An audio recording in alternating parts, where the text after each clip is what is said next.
जेता समुंद सागर नीर भरिया, तेते औगण हमारे। दया करो किछ मेहर पावो, डुबदे पत्थर तार।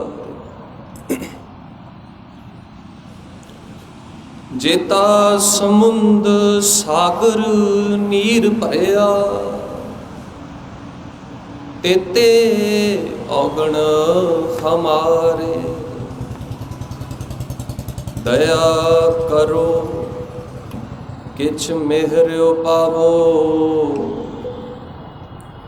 डुबदे पत्थर तार।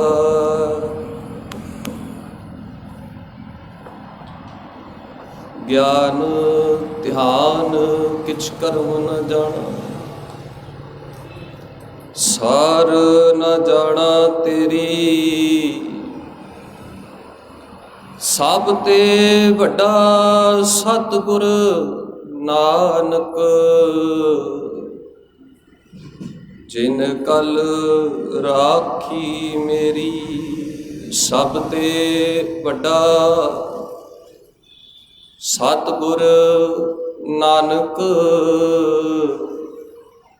जिन कल राखी मेरी। जुगो जुग अटल पावन सतगुरु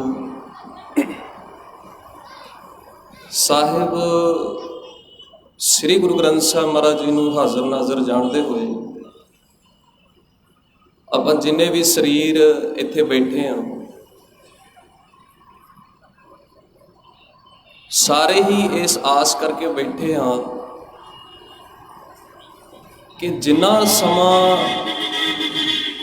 जबर ते जुल्म के खिलाफ गुरु साहब ने सानू लड़न वास्ते किया है, और जिन्ना समा साडे शरीर दे विच एक एक खून का कतरा चल रहा है, उन्ना समा असी गुरु साहब के कहे अनुसार ही चलांगे। इसलिए है ना इत्थे आपां कि जिन्ना समा गुरु साहब दे ओट आसरे दे सहारे साडे शरीर दे विच जान है, उन्ना समा असी कौम दे नाल खड़े। कि कल्ली कौम दे नाल ही खड़े हैं या होरां नाल भी खड़े हैं। जिन्नी देर तक सिक्खी या सिख या गुरु नानक दा सिख इस दुनिया ते है ना, वो किसी एक बंदे वास्ते या एक धर्म वास्ते या एक राष्ट्रवाद वास्ते नहीं है। जिस पंक्ति नूं तोड़ मरोड़ के साडे विच पेश किया गया ना कि गुरु तेग बहादुर हिंद दी चादर, एक कदी पंक्ति कही जाती सी कि गुरु तेग बहादुर धर्म की चादर। तो धर्म किसी का भी हो सकता है, वो चाहे देश का हो चाहे विदेश में रहने वाला व्यक्ति हो, धर्म किसी का भी हो सकता है।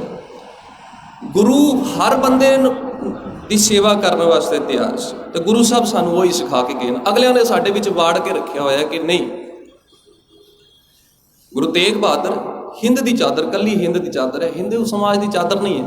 इत्थे ते गुरु साहब ने मुसलमान की बाह भी फड़ी है, इत्थे गुरु साहब ने ओदी बाह भी फड़ी है शूदर जात की, जिन्हों कोई पुछदा नहीं सी। इदां ही होया ना सिक्खी दे विच। सिख जिन्ना समा इस धरती ते जिउंदा है, उन्ना समा अपने नहीं दूजे दी हक की गल भी करेगा। जिथे जिथे तक आपां बैठे हैं, जिथे जिथे तक साडी आवाज़ पहुँचती है, पर करेगा उदों जदों उन्होंने समझ आ जाएगी। एक बच्चे नूं स्कूल विच अध्यापक इवें पढ़ाउंदा है, जदों असीं नवां नवां बच्चा स्कूल भेजदे हां ना, वो पढ़ाउंदा है कि ए फॉर एप्पल होंदा, इहनूं सेब कहंदे ने। जदों बच्चे नूं सेब की समझ आ गई कि इहनूं सेब कहंदे ने, उहनूं दस्सण की जरूरत है कि इहनूं सेब कहंदे ने। जदों उहनूं समझ आ गई, बोलो प्यार, जदों बच्चे नूं ए फॉर एप्पल सेब की समझ आ गई,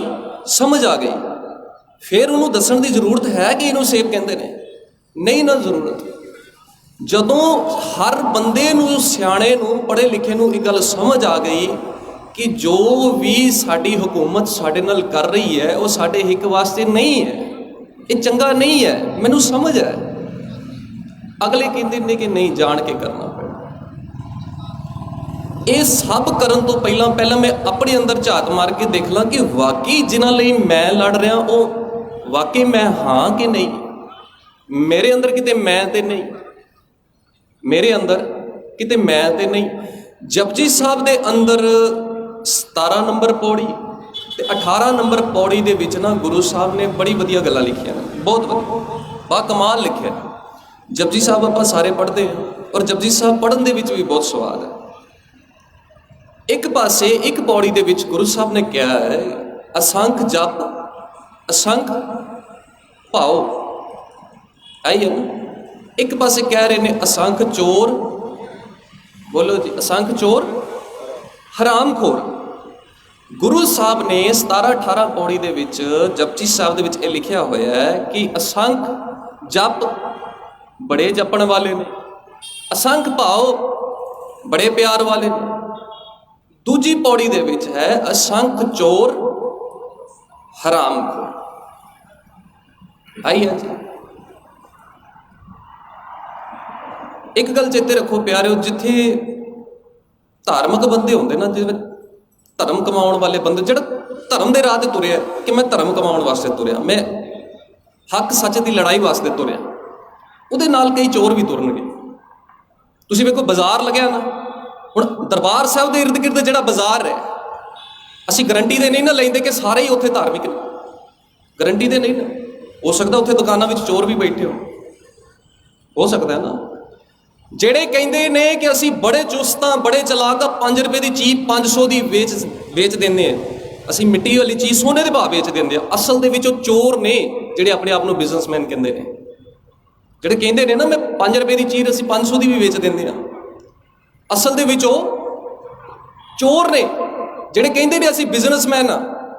ਗੁਰੂ ਸਾਹਿਬ ਇਹਨਾਂ ਬਾਰੇ ਨਾ ਬੜਾ ਵਧੀਆ ਕਹਿੰਦੇ ਨੇ। ਦੇਖੋ, ਜਿੰਨਾ ਸਾਨੂੰ ਗੁਰੂ ਸਾਹਿਬ ਤਾੜ ਕੇ ਗਏ ਆ ਨਾ, ਸਿਖਾ ਕੇ ਗਏ, ਹਰ ਇੱਕ ਪੰਕਤੀ ਦੇ ਵਿੱਚ ਚੋਟ ਮਾਰ ਕੇ ਗਏ ਆ ਸਿੱਖ ਨੂੰ ਕਿ ਜਿੰਨੀ ਦੇਰ ਤੱਕ ਸਿੱਖ ਨੇ ਸਿੱਖਣਾ, ਆਪ ਪੜ੍ਹੇਗਾ ਤੇ ਸਿੱਖੇਗਾ।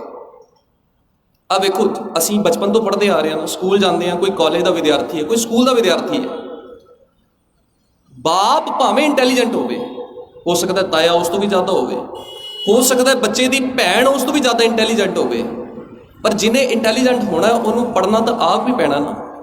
ਬੋਲੋ ਪਿਆਰੋ, ਮੈਂ ਪੜ੍ਹਾਂਗਾ ਤਾਂ ਮੈਂ ਇੰਟੈਲੀਜੈਂਟ ਹੋਵਾਂਗਾ ਨਾ, ਮੈਨੂੰ ਕਿਸੇ ਚੀਜ਼ ਬਾਰੇ ਜਾਣਕਾਰੀ ਹੋਏਗੀ। ਜੇ ਮੈਂ ਪੜ੍ਹਾਂਗਾ, ਮੈਂ ਕਹਾਂ ਮੇਰੀ ਥਾਂ ਤੇ ਮੇਰੀ ਭੈਣ ਸਕੂਲੇ ਜਾ ਕੇ ਬੈਠੇ ਤੇ ਪੇਪਰ ਪਾਸ ਹੋ ਜਾਵੇ ਤੇ ਇੰਟੈਲੀਜੈਂਟ ਮੈਂ ਹੋ, ਇਹ ਤਾਂ ਨਹੀਂ ਹੋ ਸਕਦਾ ਨਾ। ਸਾਨੂੰ ਸੰਸਾਰ ਦੀ ਹਰ ਉਸ ਰੀਤੀ ਨੂੰ ਅਪਣਾਉਣਾ ਪੈਣਾ ਜਿਹੜੀ ਕੁਦਰਤੀ ਤੌਰ 'ਤੇ ਚੱਲ ਰਹੀ ਹੈ, ਜਿਹੜੀ ਕੁਦਰਤੀ ਤੌਰ 'ਤੇ ਚੱਲ ਰਹੀ ਹੈ। ਮੈਂ ਕੋਈ ਚੰਗਾ ਕੰਮ ਕੀਤਾ, ਇੱਥੇ ਜੇ ਵੱਡੇ ਵੱਡੇ ਪੁਰਸਕਾਰ ਦਿੱਤੇ ਜਾਣਗੇ ਤਾਂ ਮੈਨੂੰ ਦਿੱਤੇ ਜਾਣਗੇ ਜੇ ਮੈਂ ਚੰਗਾ ਕੰਮ ਕੀਤਾ, ਤੇ ਜੇ ਇੱਥੇ ਕਿਸੇ ਨੂੰ ਸਜ਼ਾ ਦੇਣੀ ਹੈ, ਜੇ ਮੈਂ ਚੋਰੀ ਕੀਤੀ ਹੈ ਤਾਂ ਸਜ਼ਾ ਵੀ, ਬੋਲੋ ਪਿਆਰਿਓ, ਮੈਨੂੰ ਹੀ ਮਿਲੇਗੀ, ਮੇਰੇ ਬਾਪ ਨੂੰ ਨਹੀਂ ਮਿਲ ਸਕਦੀ। ਗੁਰੂ ਸਾਹਿਬ ਕਹਿੰਦੇ ਜੇ ਸਰੀਰਿਕ ਤੌਰ ਤੇ ਹਰ ਜੋ ਤੂੰ ਕਰ ਰਿਹਾ ਉਹ ਤੈਨੂੰ ਮਿਲ ਰਿਹਾ, ਮਤਾ ਭੁਲੇਖਾ ਰੱਖੀ ਕਿ ਜੋ ਮਨ ਕਰਕੇ ਤੂੰ ਕਰੇਗਾ ਉਹ ਕਿਸੇ ਹੋਰ ਨੂੰ ਮਿਲ ਜਾਏਗਾ। ਮਾਂ ਸਵੇਰੇ ਉੱਠਦੀ ਹੈ ਨਾ, ਪਾਠ ਕਰਦੀ ਹੈ, ਮਾਂ ਸਵੇਰੇ ਉੱਠਦੀ ਹੈ ਨਾ, ਪਾਠ ਕਰਦੀ ਹੈ ਨਾ। ਕੀ ਮਾਂ ਦੇ ਪਾਠ ਕਰਨ ਨਾਲ ਘਰ ਦੇ ਵਿੱਚ ਸੁੱਖ ਹੋ ਸਕਦਾ ਹੈ? ਬੋਲ ਕੇ ਦੱਸੋ। ਮੈਂ ਗੁਰੂ ਗ੍ਰੰਥ ਸਾਹਿਬ ਤੋਂ ਉਦਾਹਰਨ ਦਿੰਦਾ। ਗੁਰੂ ਸਾਹਿਬ ਕਹਿੰਦੇ ਨੇ ਜੋ ਮੈਂ ਕੀਆ, ਬੋਲੋ ਪਿਆਰਿਓ, ਜੋ ਮੈਂ ਕੀਆ ਸੋ ਮੈਂ ਪਾਇਆ, ਦੋਸ਼ ਨਾ ਦੀਜੈ। ਜੇ ਮੈਂ ਚੋਰੀ ਕੀਤੀ ਹੈ ਸਜ਼ਾ ਵੀ ਮੈਨੂੰ ਹੀ ਮਿਲੇਗੀ। ਮੈਂ ਇਹਦਾ ਦੋਸ਼ ਆਪਣੇ ਬਾਪ ਨੂੰ ਨਹੀਂ ਦੇ ਸਕਦਾ, ਮੈਂ ਸਮਾਜ ਨੂੰ ਨਹੀਂ ਦੇ ਸਕਦਾ। ਪਹਿਲੇ ਆਪ ਦੇਖੋ ਕਿ ਵਾਕਈ ਅਸੀਂ ਗੁਰੂ ਪੜ੍ਹਿਆ ਮੂਰਖ। ਵੈਸੇ ਤਾਂ ਸਿਆਣੇ ਬੰਦੇ ਕਹਿੰਦੇ ਨੇ ਜਿਹੜਾ ਪੜ੍ਹਿਆ ਹੋਵੇ ਉਹ ਸਮਝਦਾਰ ਹੁੰਦਾ ਹੈ।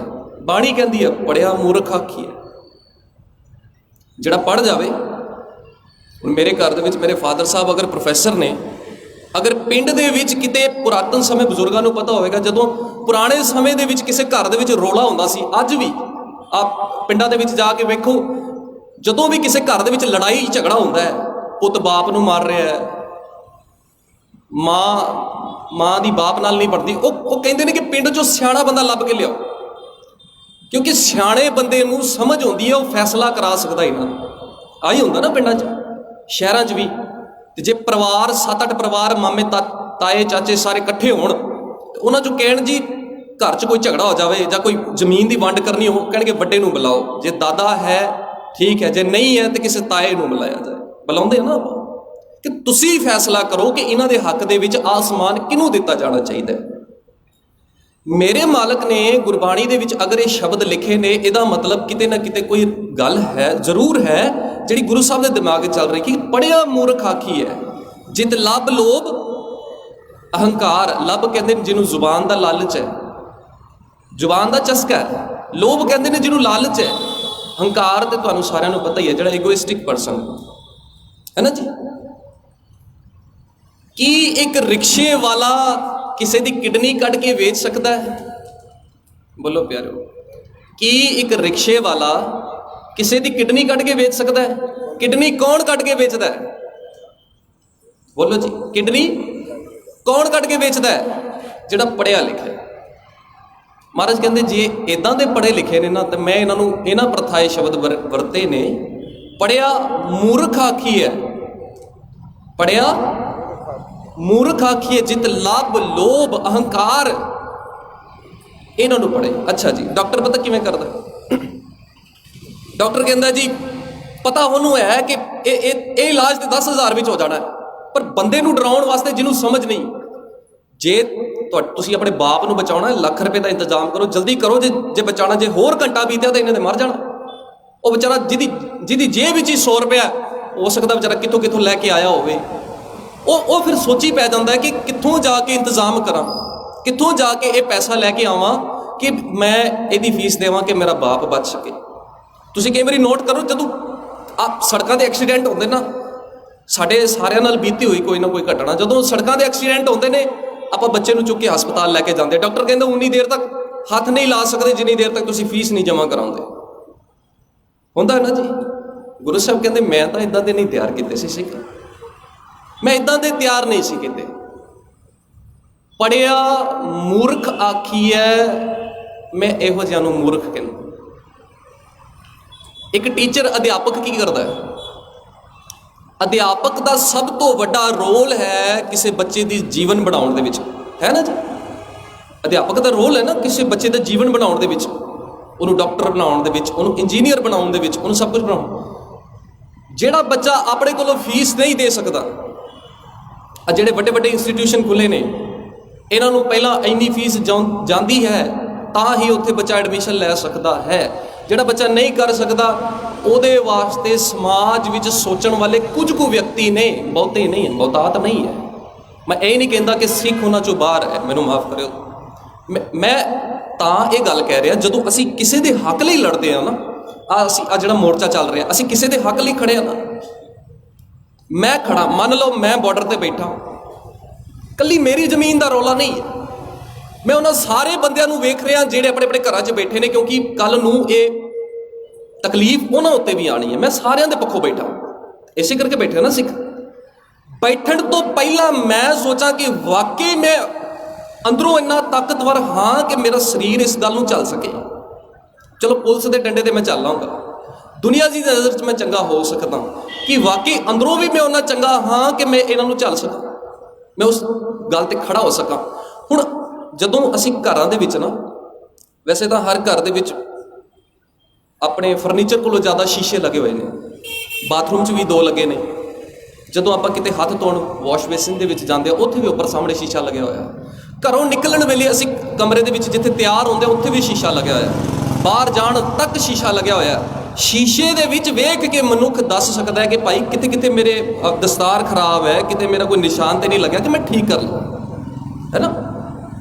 ਜਦੋਂ ਜ਼ਿੰਦਗੀ ਖਰਾਬ ਹੋ ਜਾਵੇ ਨਾ, ਤੇ ਗੁਰੂ ਗ੍ਰੰਥ ਸਾਹਿਬ ਦਰਪਣ ਨੂੰ ਦੇਖ, ਗੁਰੂ ਗ੍ਰੰਥ ਸਾਹਿਬ ਸ਼ੀਸ਼ੇ ਨੂੰ ਦੇਖ, ਕਿ ਤੈਨੂੰ ਪੜ੍ਹ ਕੇ ਪਤਾ ਚੱਲੇ ਕਿ ਵਾਕਈ ਜੇ ਹਿੰਦੂ ਵੀ ਵੀਰ ਹੈ, ਆਪਣੀ ਰਾਮਾਇਣ ਵਾਲੇ ਕੋਰੀ ਝਾਤ ਮਾਰੇ, ਆਪਣੇ ਗੀਤਾ ਵੱਲ ਝਾਤ ਮਾਰੇ, ਆਪਣੀ ਮਹਾਭਾਰਤ ਵੱਲ ਝਾਤ ਮਾਰੇ, ਆਪਣੇ ਗ੍ਰੰਥਾਂ ਵੱਲ ਝਾਤ ਮਾਰੇ ਜੇ ਹਿੰਦੂ ਵੀਰ। ਜੇ ਮੁਸਲਮਾਨ ਵੀਰ ਹੈ, ਆਪਣੀ ਕੁਰਾਨ ਵੱਲ ਝਾਤ ਮਾਰੇ ਕਿ ਵਾਕਈ 5 ਵਕਤ ਨਮਾਜ਼ਾਂ ਤੇ ਆ ਰਿਹਾ, ਕਿਸੇ ਨਾਲ ਬੇਈਮਾਨੀ ਤੇ ਨਹੀਂ ਕਰ ਰਿਹਾ, ਕਿਉਂਕਿ ਗੁਰੂ ਕਿਸੇ ਦਾ ਵੀ ਨਹੀਂ ਸਿਖਾਉਂਦਾ ਬੇਈਮਾਨੀ। ਸਿੱਖ ਜਿੱਥੇ ਵੀ ਹੈ, ਸਿੱਖ ਦਾ ਕਿਸੇ ਧਰਮ ਮਜ਼ਹਬ ਨਾਲ ਕੋਈ ਮਤਲਬ ਹੀ ਨਹੀਂ ਹੈ। ਧਰਮ ਮਜ਼ਹਬ ਨਾਲ ਸਾਡਾ ਕੋਈ ਮਤਲਬ ਨਹੀਂ ਹੈ। ਸਾਡਾ ਮਤਲਬ ਉਸ ਮਾੜੀ ਸੋਚ ਦੇ ਨਾਲ ਹੈ ਜਿਹੜੇ ਵਿਅਕਤੀ ਪਾਲ ਕੇ ਬੈਠੇ ਨੇ। ਅਸੀਂ ਉਹ ਮਾੜੀ ਸੋਚ ਖਤਮ ਕਰਨਾ ਚਾਹੁੰਦੇ ਹਾਂ। ਪਹਿਲਾਂ ਮੈਂ ਦੇਖਾਂ ਮੈਂ ਠੀਕ ਹਾਂ, ਜੇ ਮੈਂ ਠੀਕ ਹਾਂ ਮੈਂ ਬਾਕੀਆਂ ਨੂੰ ਵੀ ਕਹਿ ਸਕਦਾ ਕਿ ਭਾਈ ਤੁਸੀਂ ਵੀ ਠੀਕ ਹੋ। ਇੱਕ ਸ਼ਰਾਬੀ ਵਿਅਕਤੀ ਦੂਜੇ ਨੂੰ ਕੀ ਸੇਧ ਦੇ ਸਕਦਾ ਹੈ? ਜਿਹੜਾ ਨਹੀਂ ਪੀਂਦਾ ਉਹ ਹੀ ਸਮਝਾਏਗਾ ਨਾ ਕਿ ਭਾਈ ਇਹਦੇ 'ਚ ਬਹੁਤ ਖਤਰਾ, ਇਹ ਨਾ ਪੀ। ਗੁਰੂ ਸਾਹਿਬ ਕਹਿੰਦੇ ਨੇ ਕਿ ਪੜ੍ਹਿਆ ਮੂਰਖ ਆਖੀ ਹੈ ਜਿਤ ਲੱਭ ਲੋਭ ਹੰਕਾਰ। ਪੜ੍ਹਿਆ ਲਿਖਿਆ ਭਰਾ ਆਪਣੇ ਅਨਪੜ੍ਹ ਭਰਾ ਦੀ ਜ਼ਮੀਨ ਵੇਚਦਾ। ਗੁਰੂ ਸਾਹਿਬ ਕਹਿੰਦੇ ਮੈਂ ਇਹਨੂੰ ਪੜ੍ਹਿਆ ਲਿਖਿਆ ਨਹੀਂ ਕਹਿੰਦਾ। ਆਪਣੇ ਭਰਾ ਨੇ, ਉਹ ਜਰਾ ਅਨਪੜ੍ਹ ਸੀ, ਉਹਨੂੰ ਨਹੀਂ ਪਤਾ ਸੀ, ਬੱਚੇ ਉਹਦੇ ਵੀ ਹੈ ਨੇ, ਪਰ ਗੁਰੂ ਸਾਹਿਬ ਕਹਿੰਦੇ ਮੈਂ ਇਹਨੂੰ ਪੜ੍ਹਿਆ ਲਿਖਿਆ ਨਹੀਂ ਮੰਨਦਾ। ਉਹ ਪੜ੍ਹਿਆ ਲਿਖਿਆ ਹੋ ਹੀ ਨਹੀਂ ਸਕਦਾ। ਚਾਹੀਦਾ ਤੇ ਇਹ ਸੀ ਕਿ ਇਹ ਵੰਡ ਛਕਣ ਵਾਲੀ ਭਾਵਨਾ ਹੈ ਕਿ ਜਿੰਨਾ ਤੇਰਾ ਹਿੱਸਾ ਤੂੰ ਰੱਖ ਲੈ, ਜਿੰਨਾ ਤੇਰੇ ਭਰਾ ਦਾ ਬਣਦਾ ਉਹਨੂੰ ਦੇ ਦੇ। ਜੇ ਤੇ ਬੰਦੇ ਚੱਕੀ ਫਿਰਦੇ ਨਾ ਕਿ ਮੈਂ ਪੜ੍ਹਿਆ ਲਿਖਿਆ ਜੀ, ਮੇਰੇ ਕੋਲ ਡਿਗਰੀ ਹੈ, ਮੇਰੇ ਕਾਲਾ ਕੋਟ ਮੇਰੇ ਕੋਲ ਹੈ, ਸਫੇਦ ਕੋਟ, ਮੈਂ ਡਾਕਟਰ ਹਾਂ, ਮੈਂ ਵਕੀਲ ਹਾਂ, ਸੱਚ ਕਰਕੇ ਜਾਣਿਓ। ਮੈਂ ਕਿਸੇ ਤੇ ਲਾ ਕੇ ਗੱਲ ਨਹੀਂ ਕਹਿ ਰਿਹਾ, ਪਰ ਮੈਂ ਇੰਨੀ ਗੱਲ ਕਹਿਣਾ ਚਾਹੁੰਦਾ ਕਿ ਜਿੰਨੇ ਮਸਲੇ ਕੋਰਟ ਦੇ ਵਿੱਚ ਵਕੀਲਾਂ ਵੱਲੋਂ ਕਿਸੇ ਦੀ ਜ਼ਿੰਦਗੀ ਤਬਾਹ ਕੀਤੀ ਜਾਂਦੀ ਹੈ, ਸ਼ਾਇਦ ਹੀ ਕਿਤੇ ਸਾਨੂੰ ਸੁਣਨ ਨੂੰ ਮਿਲੇ। ਤੁਸੀਂ ਇੱਕ ਪਾਸੇ ਪੈਸਾ ਦਿਓ, ਫੈਸਲਾ ਤੁਹਾਡੇ ਹੱਕ ਵਿੱਚ ਆ ਜਾਣਾ। ਗੁਰੂ ਸਾਹਿਬ ਕਹਿੰਦੇ ਮੈਂ ਇਹਨੂੰ ਪੜ੍ਹਿਆ ਲਿਖਿਆ ਨਹੀਂ ਕਹਿੰਦਾ। ਜੇ ਇਹ ਪੜ੍ਹਾਈ ਕਰਕੇ ਤੂੰ ਦੂਜੇ ਦੀ ਜ਼ਿੰਦਗੀ ਖਰਾਬ ਹੀ ਕਰਨੀ ਸੀ, ਤੇਰੇ ਕੋਲੋਂ ਉਹ ਬੰਦਾ ਚੰਗਾ ਜਿਹੜਾ ਪੜ੍ਹਿਆ ਹੀ ਨਹੀਂ। ਜੇ ਤੂੰ ਪੜ੍ਹ ਲਿਖ ਕੇ ਦੂਜਿਆਂ ਦਾ ਖੂਨ ਹੀ ਵੇਚਣਾ ਸੀ, ਮੈਂ ਤੈਨੂੰ ਪੜ੍ਹਿਆ ਲਿਖਿਆ ਮੰਨਦਾ ਹੀ ਨਹੀਂ, ਤੇਰੇ ਕੋਲੋਂ ਤੇ ਉਹ ਚੰਗਾ ਜਿਹੜਾ ਰਿਕਸ਼ੇ ਦੇ ਵਿੱਚ ਸਾਰਾ ਦਿਨ ਮਿਹਨਤ ਕਰਕੇ ਆਪਣਾ 100 ਰੁਪਏ ਇਕੱਠਾ ਕਰਕੇ ਘਰ ਰੋਟੀ ਦਾ ਖਾ ਰਿਹਾ ਹੈ। ਮੈਂ ਉਹਨੂੰ ਪੜ੍ਹਿਆ ਲਿਖਿਆ ਸੀ। ਇਹ ਗੁਰੂ ਦੀ ਨਜ਼ਰ ਹੈ, ਬੰਦੇ ਦੀ ਨਜ਼ਰ ਕੁਝ ਹੋਰ ਹੋ ਸਕਦੀ ਹੈ, ਗੁਰੂ ਦੀ ਨਜ਼ਰ ਕੁਝ ਹੋਰ ਹੈ। ਬੰਦਾ ਖਰਾਬ ਹੋ ਸਕਦਾ ਹੈ, ਗੁਰੂ ਦੀ ਨਜ਼ਰ ਤੋਂ ਪਰੇ ਹੋ ਕੇ ਹੋ ਸਕਦਾ, ਗੁਰੂ ਦੀ ਨਜ਼ਰ ਤੋਂ ਨਹੀਂ। ਮੈਂ ਆਨੰਦ ਜੀ, ਅਸੀਂ ਆਪਣੇ ਅੰਦਰ ਝਾਤ ਮਾਰਨੀ ਹੈ ਕਿ ਵਾਕਈ ਗੁਰੂ ਗ੍ਰੰਥ ਸਾਹਿਬ ਦੀ ਬਾਣੀ ਪੜ੍ਹਨ ਵੇਲੇ ਮੈਂ ਸ਼ੀਸ਼ਾ ਵੇਖਾਂ, ਮੇਰੇ ਸਾਹਮਣੇ ਸ਼ੀਸ਼ਾ ਪਿਆ ਹੈ ਕਿ ਵਾਕਈ ਮੈਂ ਹਾਂ ਇਸ ਕਾਬਲ। ਗੁਰੂ ਨਾਨਕ ਸਾਹਿਬ ਕਹਿੰਦੇ ਨੇ, ਨਾਨਕ ਤੇ ਨਰ ਅਸਲ ਖਰ।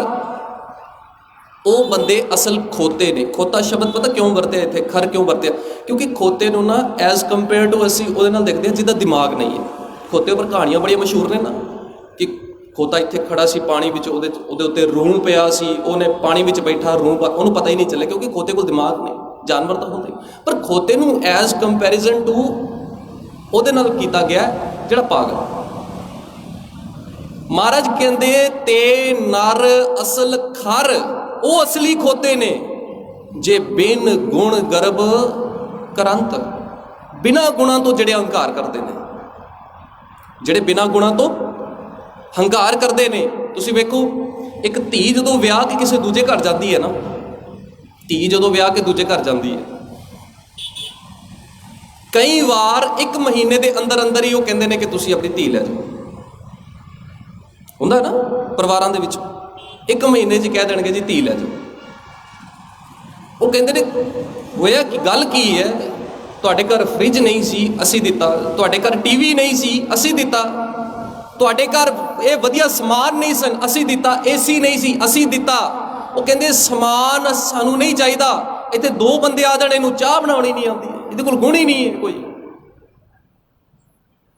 ਬਿਨਾਂ ਗੁਣਾਂ ਤੋਂ ਵਿਅਕਤੀ ਹਰ ਖਿਤੇ ਦੇ ਵਿੱਚ ਮਾਰ ਖਾਏਗਾ, ਚਾਹੇ ਉਹਦੇ ਕੋਲ ਸਮਾਨ ਭਾਵੇਂ ਦੁਨਿਆਵੀ ਕਿੰਨਾ ਹੀ ਕਿਉਂ ਨਹੀਂ। ਨਾਨਕ ਤੇ ਨਰ ਅਸਲ ਖਰ ਜੇ ਬਿਨ ਗੁਣ ਗਰਭ ਕਰੰਤ। ਭਾਈ ਗੁਰਦਾਸ ਜੀ ਬੜਾ ਵਧੀਆ ਲਿਖਦੇ ਨੇ। ਉਹ ਕਹਿੰਦੇ ਕਿ ਜਦੋਂ ਬੱਚੀ ਪੇਕੇ ਘਰ ਦੇ ਵਿੱਚ ਹੁੰਦੀ ਹੈ ਨਾ, ਜਦੋਂ ਆਪਣੀ ਮਾਂ ਕੋਲ ਹੁੰਦੀ ਹੈ, 10 ਵਜੇ ਉੱਠੇ, 11 ਵਜੇ ਉੱਠੇ, 12 ਵਜੇ ਉੱਠੇ, ਕੋਈ ਫਰਕ ਨਹੀਂ ਪੈਂਦਾ। ਮਾਂ ਕਦੀ ਨਹੀਂ ਉਠਾਉਂਦੀ ਬੱਚੇ ਨੂੰ, ਨਹੀਂ ਨਾ ਉਠਾਉਂਦੀ ਜੀ। ਘਰ ਦੇ ਵਿੱਚ ਧੀ 10 ਵਜੇ ਉੱਠੇ, 11 ਵਜੇ ਉੱਠੇ, 12 ਵਜੇ ਉੱਠੇ, ਉੱਠੇ ਹੀ ਨਾ, ਮਾਂ ਕਦੀ ਕਹਿੰਦੀ ਹੈ ਕਿ ਉੱਠ, ਕਿ ਤੂੰ ਨਹੀਂ। ਪਰਿਵਾਰ ਦੇ ਵਿੱਚ ਨਹੀਂ, ਪੇਕੇ ਘਰ ਨਹੀਂ, ਪਰ ਜਦੋਂ ਸਹੁਰੇ ਘਰ ਗਈ ਫਿਰ ਉੱਥੇ ਕੋਈ ਕਹੇ ਨਾ ਕਹੇ, ਤੈਨੂੰ ਸਭ ਤੋਂ ਪਹਿਲਾਂ ਉੱਠਣਾ ਪੈਣਾ, ਉੱਠਣਾ ਪੈਣਾ ਜੀ। ਸਹੁਰੇ ਘਰ ਦੇ ਵਿੱਚ ਤੈਨੂੰ ਸਭ ਤੋਂ ਪਹਿਲਾਂ ਉੱਠਣਾ ਪੈਣਾ। ਪੇਕੇ ਘਰ ਦੇ ਵਿੱਚ ਕੋਈ ਠਾਏ ਨਾ ਠਾਏ, ਸਹੁਰੇ ਘਰ ਦੇ ਵਿੱਚ ਤੇਰੇ ਗੁਣ ਦੇਖੇ ਜਾਣੇ ਨੇ। ਭਾਈ ਗੁਰਦਾਸ ਜੀ ਕਹਿੰਦੇ ਨਹਿਰ ਕੁਆਰ ਕੰਨਿਆ ਲਾਡਲੀ ਕਹਿ ਮਾਨੀਅਤ। ਪੇਕੇ ਘਰ ਦੇ ਵਿੱਚ ਬੱਚੀ ਲਾਡਲੀ ਕਰਕੇ ਮੰਨੀ ਜਾਂਦੀ ਹੈ, ਵਿਆਹੇ ਸਹੁਰੇ ਜਾਏ ਗੁਣਨ ਕਹਿ ਜਾਣੀ ਹੈ। ਉਹ ਗੁਣਾ ਕਰਕੇ ਜਾਣੀ ਚਾਹੀਦੀ। ਜੇ ਉਹਦੇ 'ਚ ਗੁਣ ਹੋਣਗੇ ਤਾਂ ਹੀ ਸਹੁਰੇ ਘਰ ਦੇ ਵਿੱਚ ਤੁਸੀਂ, ਮੈਂ ਇਹੋ ਜਿਹੀ ਬੱਚੀਆਂ ਵੀ ਦੇਖੀਆਂ ਨੇ ਜਿਹੜੀ ਇੱਕ ਲੱਤ ਤੋਂ ਚੱਲ ਨਹੀਂ ਸਕਦੀਆਂ, ਜਿਨ੍ਹਾਂ ਦੀ ਇੱਕ ਅੱਖ ਤੋਂ ਉਹਨਾਂ ਨੂੰ ਦਿਸਦਾ ਨਹੀਂ ਹੈ, ਫਿਰ ਵੀ ਉਹਨਾਂ ਦੇ ਪਰਿਵਾਰ ਬੜੇ ਵਧੀਆ ਚੱਲ ਰਹੇ ਨੇ, ਕਿਉਂਕਿ ਬੱਚੀ ਕੋਲ ਗੁਣ ਬਹੁਤ ਜ਼ਿਆਦਾ ਨੇ। ਇਹੋ ਜਿਹੇ ਪਰਿਵਾਰ ਵੀ ਦੇਖੇ ਨੇ। ਇਹੋ ਜਿਹੇ ਪਰਿਵਾਰ ਵੀ ਦੇਖੇ ਨੇ ਜਿੱਥੇ ਬੱਚੀਆਂ ਤੇ ਬਹੁਤ ਸੋਹਣੀਆਂ ਸੀ, ਉਹਨਾਂ ਕੋਲ ਸਮਾਨ ਬੜਾ ਸੀ, ਲੇਕਿਨ ਗੁਣਾਂ ਦੇ ਕਰਕੇ 1 ਮਹੀਨਾ ਵੀ ਸਹੁਰੇ ਪਰਿਵਾਰ ਦੇ ਵਿੱਚ ਨਹੀਂ ਟਿਕ ਸਕੀ। ਹੁੰਦਾ ਸਾਡੇ ਸਮਾਜ ਦੇ ਵਿੱਚ ਬੜੀਆਂ ਉਦਾਹਰਨਾਂ ਨੇ ਜਿਹੜੇ ਤੁਸੀਂ ਅੱਖੀਂ ਦੇਖ ਸਕਦੇ ਹੋ। ਇਹ ਤੇ ਹੋ ਗਿਆ ਮੂਰਖ ਵਾਲੀ ਗੱਲ ਕਿ ਅਸੀਂ ਇਸ ਵਿਅਕਤੀ ਨੂੰ ਮੂਰਖ ਕਹਿੰਦੇ ਹਾਂ ਕਿ ਜਿਹੜਾ ਪੜ੍ਹ ਲਿਖ ਕੇ ਆਹ ਕੰਮ ਕਰ ਰਿਹਾ। ਗੁਰੂ ਸਾਹਿਬ ਕਹਿੰਦੇ ਪੜ੍ਹਿਆ ਮੂਰਖ ਆਖੀਏ ਜਿਤ ਲੱਭ ਲੋਭ ਅਹੰਕਾਰ। ਜਿਹਨੂੰ ਇਹ ਹੰਕਾਰ ਹੈ, ਡਿਗਰੀਆਂ ਬੇਸ਼ੱਕ ਉਹਦੇ ਕੋਲ ਹੈ ਨੇ, ਲੇਕਿਨ ਉਹ ਹੋ ਨਹੀਂ ਸਕਦਾ। ਇੱਕ ਥਾਂ ਤੇ ਹੋਰ ਗੁਰੂ ਸਾਹਿਬ ਕਹਿੰਦੇ ਕਿ ਇਹ ਤਾਂ ਚਲੋ ਮੂਰਖ ਸੀ। ਗੁਰੂ ਸਾਹਿਬ ਕਹਿੰਦੇ ਮੂਰਖਾਂ ਸਿਰ ਮੂਰਖ ਹੈ। ਇੱਕ ਉਹ ਹੈ ਮੂਰਖਾਂ ਸਿਰ ਮੂਰਖ ਹੈ। ਬੋਲੋ ਪਿਆਰੇ, ਮੂਰਖਾਂ ਸਿਰ ਮੂਰਖ ਹੈ ਜੇ ਮੰਨੈ ਨਾਹੀ ਨਾਉ। ਇੱਥੇ ਨਾਮ ਦਾ ਭਾਵ ਕੀ ਹੈ ਭਲਾ? ਮੂਰਖਾਂ ਸਿਰ ਮੂਰਖ ਹੈ ਜੇ ਮੰਨੈ ਨਾਹੀ ਨਾਉ। ਨਾ ਹੀ ਨਹੀਂ ਮੰਨਦਾ ਉਹਨੂੰ ਮੂਰਖਾਂ ਤੋਂ ਮੂਰਖ ਕਿਹਾ ਜਾਂਦਾ ਹੈ। ਬਾਪ ਇੱਕ ਬੈਠਾ ਹੈ ਨਾ ਘਰ ਦੇ ਵਿੱਚ, ਜੇ ਬਾਪ ਬੱਚੇ ਨੂੰ ਕਹੇ ਆਵਾਜ਼ ਮਾਰ ਕੇ ਕਿ ਪੁੱਤ ਪਾਣੀ ਦਾ ਗਲਾਸ ਫੜਾ ਦੇ, ਬੱਚਾ ਆਪਣਾ ਮਸ਼ਰੂਫ ਹੈ, ਉਹ ਬਾਪ ਦੀ ਗੱਲ ਨੂੰ ਤਵੱਜੋ ਹੀ ਨਹੀਂ ਦੇ ਰਿਹਾ, ਉਹ ਇਗਨੋਰ ਕਰ ਰਿਹਾ, ਹਰ ਵੇਲੇ ਇਗਨੋਰ ਕਰ ਰਿਹਾ ਕਿ ਨਹੀਂ। ਗੁਰੂ ਸਾਹਿਬ ਕਹਿੰਦੇ ਜਿਹੜਾ ਬੱਚਾ ਆਪਣੇ ਬਾਪ ਦੀ ਗੱਲ ਨਹੀਂ ਮੰਨਦਾ ਨਾ, ਉਹ ਮੂਰਖਾਂ ਸਿਰ ਮੂਰਖ ਹੈ, ਉਹ ਮੂਰਖਾਂ ਤੋਂ ਵੱਡਾ ਮੂਰਖ ਹੈ।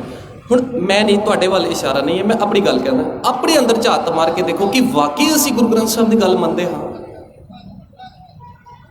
ਜੇ ਮੈਂ ਹਿੰਦੂ ਹਾਂ, ਵਾਕਈ ਮੈਂ ਆਪਣੇ ਧਰਮ ਗ੍ਰੰਥਾਂ ਦੀ ਗੱਲ ਮੰਨ ਰਿਹਾ ਹਾਂ। ਜੇ ਮੈਂ ਮੁਸਲਿਮ ਹਾਂ, ਵਾਕਈ ਮੈਂ 5 ਵਕਤ ਨਮਾਜ਼ ਪੜ੍ਹ ਰਿਹਾ ਹਾਂ, ਮੈਂ ਕਿਸੇ ਨਾਲ ਠੱਗੀ ਬੇਈਮਾਨੀ ਤੇ ਨਹੀਂ ਕਰ ਰਿਹਾ। ਜੇ ਵਾਕਈ ਅਸੀਂ ਆਹ ਕੰਮ ਕਰ ਰਹੇ ਹਾਂ, ਜੇ ਨਹੀਂ ਕਰ ਰਹੇ, ਗੁਰੂ ਸਾਹਿਬ ਕਹਿੰਦੇ ਬਾਕੀ ਗੱਲਾਂ ਛੱਡ, ਉਹ ਤੇ ਮੂਰਖ ਸੰਨਾ, ਤੂੰ ਤੇ ਮੂਰਖਾਂ ਤੋਂ ਵੀ ਮੂਰਖ ਹੈ। ਮੂਰਖਾਂ ਸਿਰ ਮੂਰਖ ਹੈ ਜੇ ਮੰਨੈ ਨਾਹੀ ਨਾਉ। ਜਿਹੜਾ ਇਹ ਮੰਨਦਾ ਹੀ ਨਹੀਂ, ਜਿਹੜਾ ਗੁਰੂ ਦੀ ਗੱਲ ਮੰਨਣ ਨੂੰ ਤਿਆਰ ਹੀ ਨਹੀਂ, ਉਹਨੂੰ ਮੂਰਖਾਂ ਸਿਰ ਮੂਰਖ ਕਹਿੰਦੇ ਨੇ। ਮੈਨੂੰ ਇੱਕ ਵਾਕਿਆ ਯਾਦ ਆ ਰਿਹਾ। ਗੁਰੂ ਨਾਨਕ ਸਾਹਿਬ ਵੇਲੇ ਨਾ ਭਾਈ ਲਹਿਣਾ ਜੀ ਦੁਕਾਨ ਕਰਦੇ ਨੇ।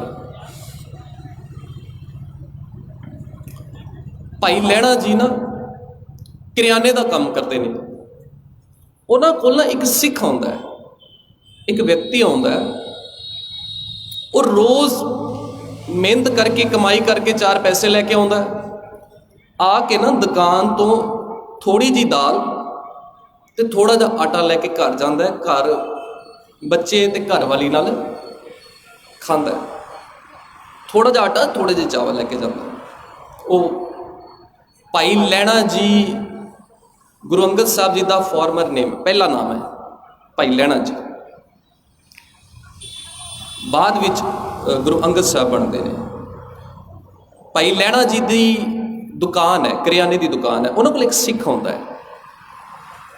ਉਹ ਰੋਜ਼ ਥੋੜੀ ਜਿਹੀ ਦਾਲ, ਥੋੜਾ ਜਿਹਾ ਆਟਾ ਲੈ ਕੇ ਘਰ ਜਾਂਦਾ ਹੈ। ਪ੍ਰਸ਼ਾਦਾ ਬਣਾਉਂਦੇ ਨੇ, ਘਰ ਵਾਲੀ, ਬੱਚੇ ਤੇ ਉਹ ਆਪ ਖਾਂਦਾ।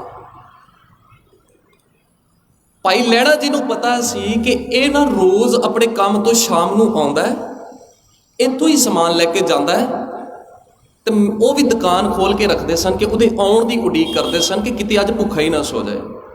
ਭਾਈ ਲਹਿਣਾ ਜੀ ਦਿਲ ਦੇ ਬਹੁਤ ਚੰਗੇ ਸਨ ਪਹਿਲਾਂ ਹੀ, ਹਾਲਾਂਕਿ ਉਹ ਹਿੰਦੂ ਧਰਮ ਦੇ ਵਿਅਕਤੀ ਨੇ।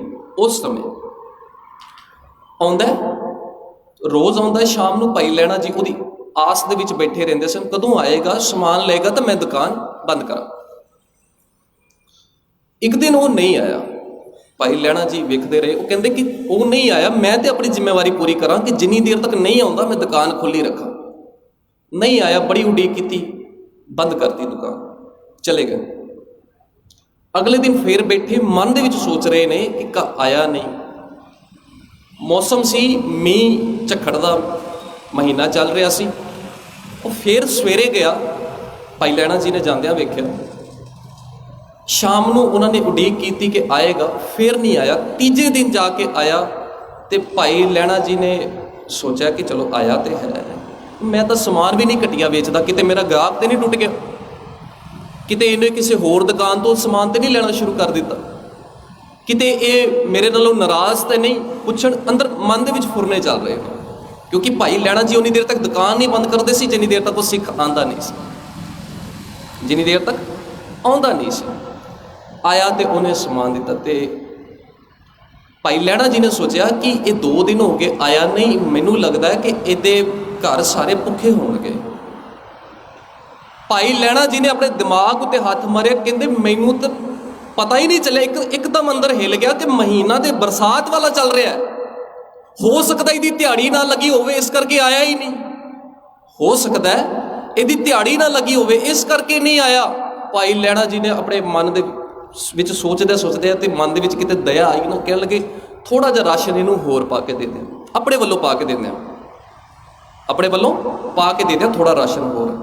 ਜਦੋਂ ਰਾਸ਼ਨ ਚੱਕਿਆ ਨਾ ਉਹਨੇ, ਹੁਣ ਉਹ ਮਜ਼ਦੂਰ ਹੈ, ਉਹਨੂੰ ਪਤਾ ਹੈ ਕਿ ਮੈਂ ਰੋਜ਼ ਇੰਨੇ ਪੈਸੇ ਦਿੰਦਾ ਤੇ ਇੰਨਾ ਹੀ ਸਮਾਨ ਕੱਢਦਾ। ਤੇ ਉਹ ਭਾਈ ਲਹਿਣਾ ਜੀ ਨੂੰ ਕਹਿੰਦਾ ਹੈ, ਮੈਂ ਗੱਲ ਕਰ ਰਿਹਾ ਗੁਰਸਿੱਖ ਪਿਆਰੇ ਭਾਈ ਸ਼ੀਆਂ ਜੀ ਦੀ, ਜਿਹੜੇ ਇੱਥੋਂ ਰਾਸ਼ਨ ਲੈਂਦੇ ਨੇ ਭਾਈ ਲਹਿਣਾ ਜੀ ਕੋਲੋਂ। ਉਹਨੇ ਸਮਾਨ ਚੱਕਿਆ ਤੇ ਕਹਿਣ ਲੱਗਾ ਕਿ ਅੱਜ ਇਹਦਾ ਵਜ਼ਨ ਜ਼ਿਆਦਾ ਲੱਗ ਰਿਹਾ, ਕਿਉਂਕਿ ਉਹ ਰੋਜ਼ ਕਿਰਸਾਨ ਨੇ, ਉਹ ਕੰਮ ਕਰਦੇ ਨੇ, ਉਹ ਸਮਾਨ ਚੱਕਦੇ ਨੇ, ਬਾਹਰ ਜਾ ਕੇ ਕਿਧਰੇ ਮਜ਼ਦੂਰੀ ਕਰਦੇ ਨੇ।